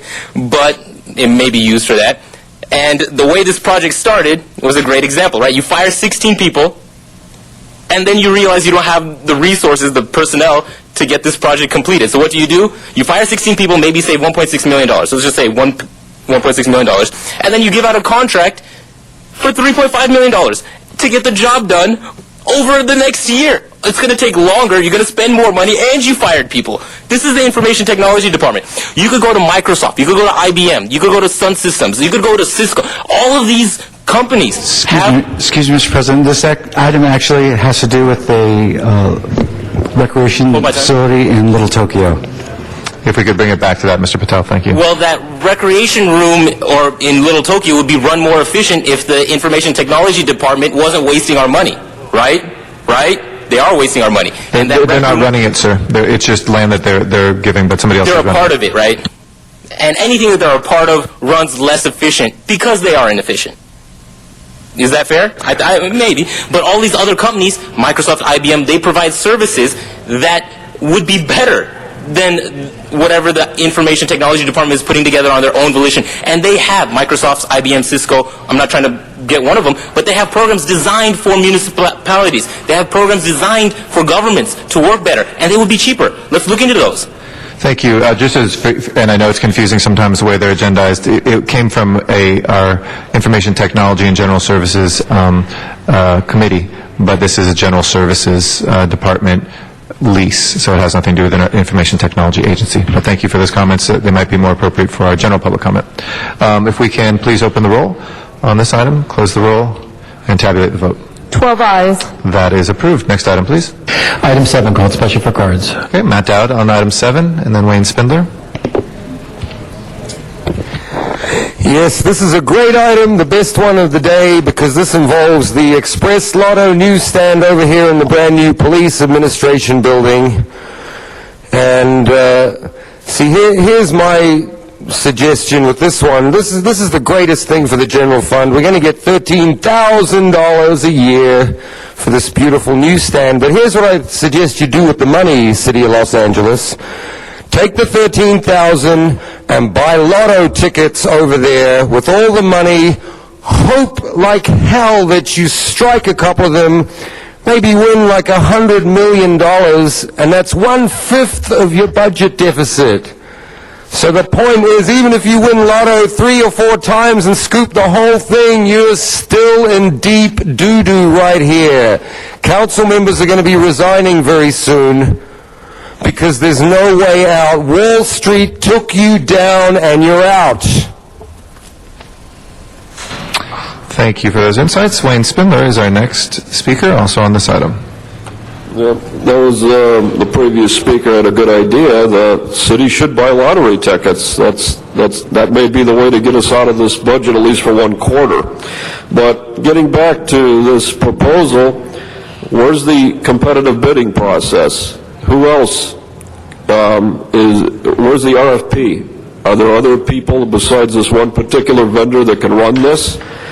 And, there are a lot of other people that sell newspapers and lottery tickets and things of that nature, so why wasn't it put out for a request for proposals? It was, sir. This is just the finalizing of the winner of the RFP. Well, there was an RFP, right? Yes, sir. Yeah. All right, well, when you have an RFP in the agenda today, it wasn't listed in terms of who had the highest bid, because it's a fluctuating lease value, anywhere between $1,000 up to somewhere in $11,000 a month. That's a great disparity. There's no guaranteed projection of money on that lease. There's a minimum of a month to a maximum. Usually in RFPs, they guarantee the city a minimum annual amount, and it would be far more than what you're seeing, $1,000 a month, for a place that's going to be selling, lottery tickets and all of these concessions to the new police building. But also, you look at the new police building, and where does the public park? If they come up and want to buy a newspaper or something, you take all of the public parking spaces away. There's a grand total of 4 of them, within 3 blocks of this city council building. So the only people that are going to use this are union members and people working inside the department, and he can go between 1,000 and 12. How does he figure out his net? You don't specify that, so I don't think it's a good deal. Thank you. Thank you, Mr. Spindler. And just as hopefully a helpful point of information, there's public parking at the LA Mall, which is a block away, and that is the best place close by that's also owned by the city. If we have no speakers from the city council, let's go ahead and open the roll, close the roll, and tabulate the vote. 12 ayes. Okay, that is approved. Next item, please. Item 8, call special for cards. Okay, Arnold Sachs is our first speaker on item number 8. You have 1 minute, sir. 1 minute. Not go over. Yes, thank you. This is regarding a new lease for the Los Angeles Department of Water and Power. So I'm concerned.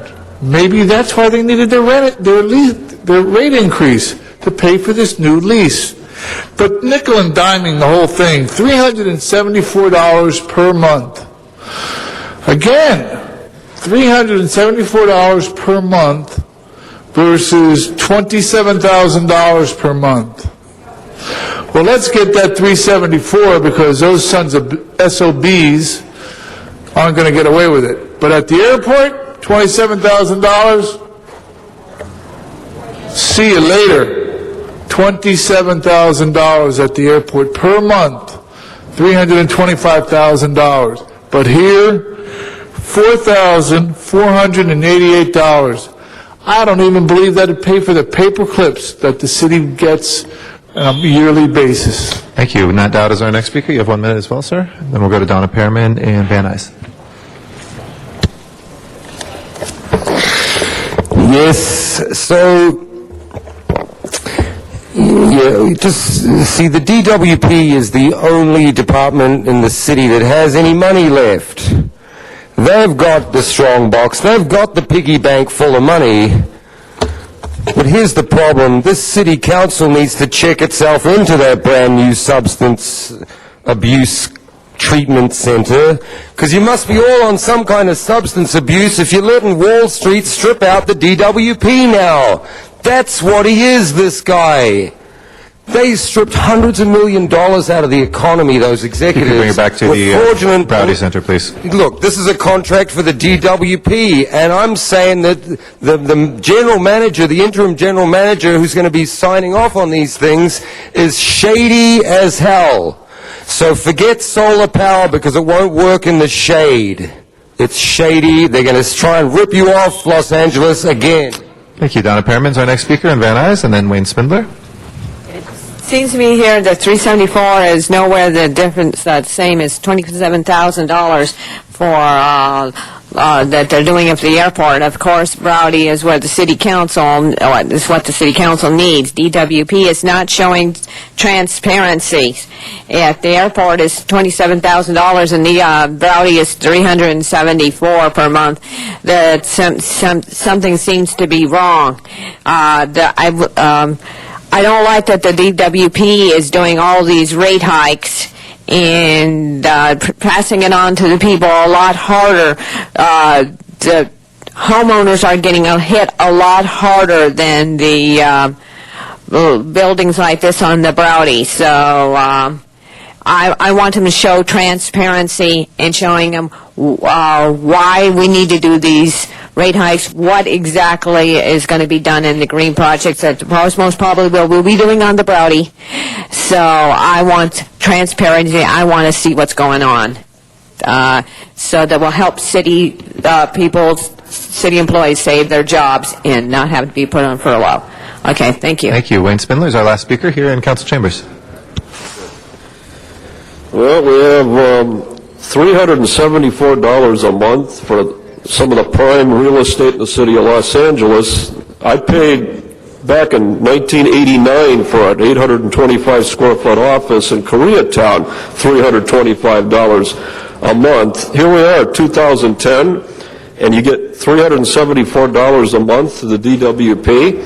How about when the people over in Alvaro Street came to you, and they were here, 1930, 80 years in the city, and they only asked you to honor their leases, and you demanded market rent. Are you demanding market rent of the DWP? This is not market rent. This is ridiculous. This is an outrage. $374 a month in the Marvin Broad building in Van Nuys for that type of space, while these people in Alvaro Street who make the city money are in the private sector and who have an implied right to a lifetime lease with their families, and you abrogate that. And they come here and they beg you, honor our leases, we want to pay our rent. No, you have to pay market rent. And the substance abuse center, market rent. But when it comes to DWP, no market rent. What about the $73 million transfer? You didn't get it. What about the $20 million more? You didn't get it. $94 million that the city's owed already, and they're not going to give it to you, and then you give them a lease for $374 a month for prime real estate? You're out of your minds. You should completely terminate this idea and not even give them the space, let alone at $374 a month. It's outrageous. Thank you. Thank you. With that, if there's no speakers from the council, we'll open the roll on this item, close the roll, and tabulate the vote. 12 ayes. Okay, that is approved. If we can go to the next order of business, please. Council has motions for posting and referral. Those are posted and referred. And the desk is clear. All right, any announcements, colleagues? Mr. Parks. Thank you, Mr. President. I'd just like to announce today we had a news conference with LAPD and the billboard company in which we were basically advising the public again that there's a $500,000 reward for the capture of a suspect that's been involved in 11 serious and serial crimes between 1985 and 2007. First victim was 1988. They have primarily been in and around Western Avenue.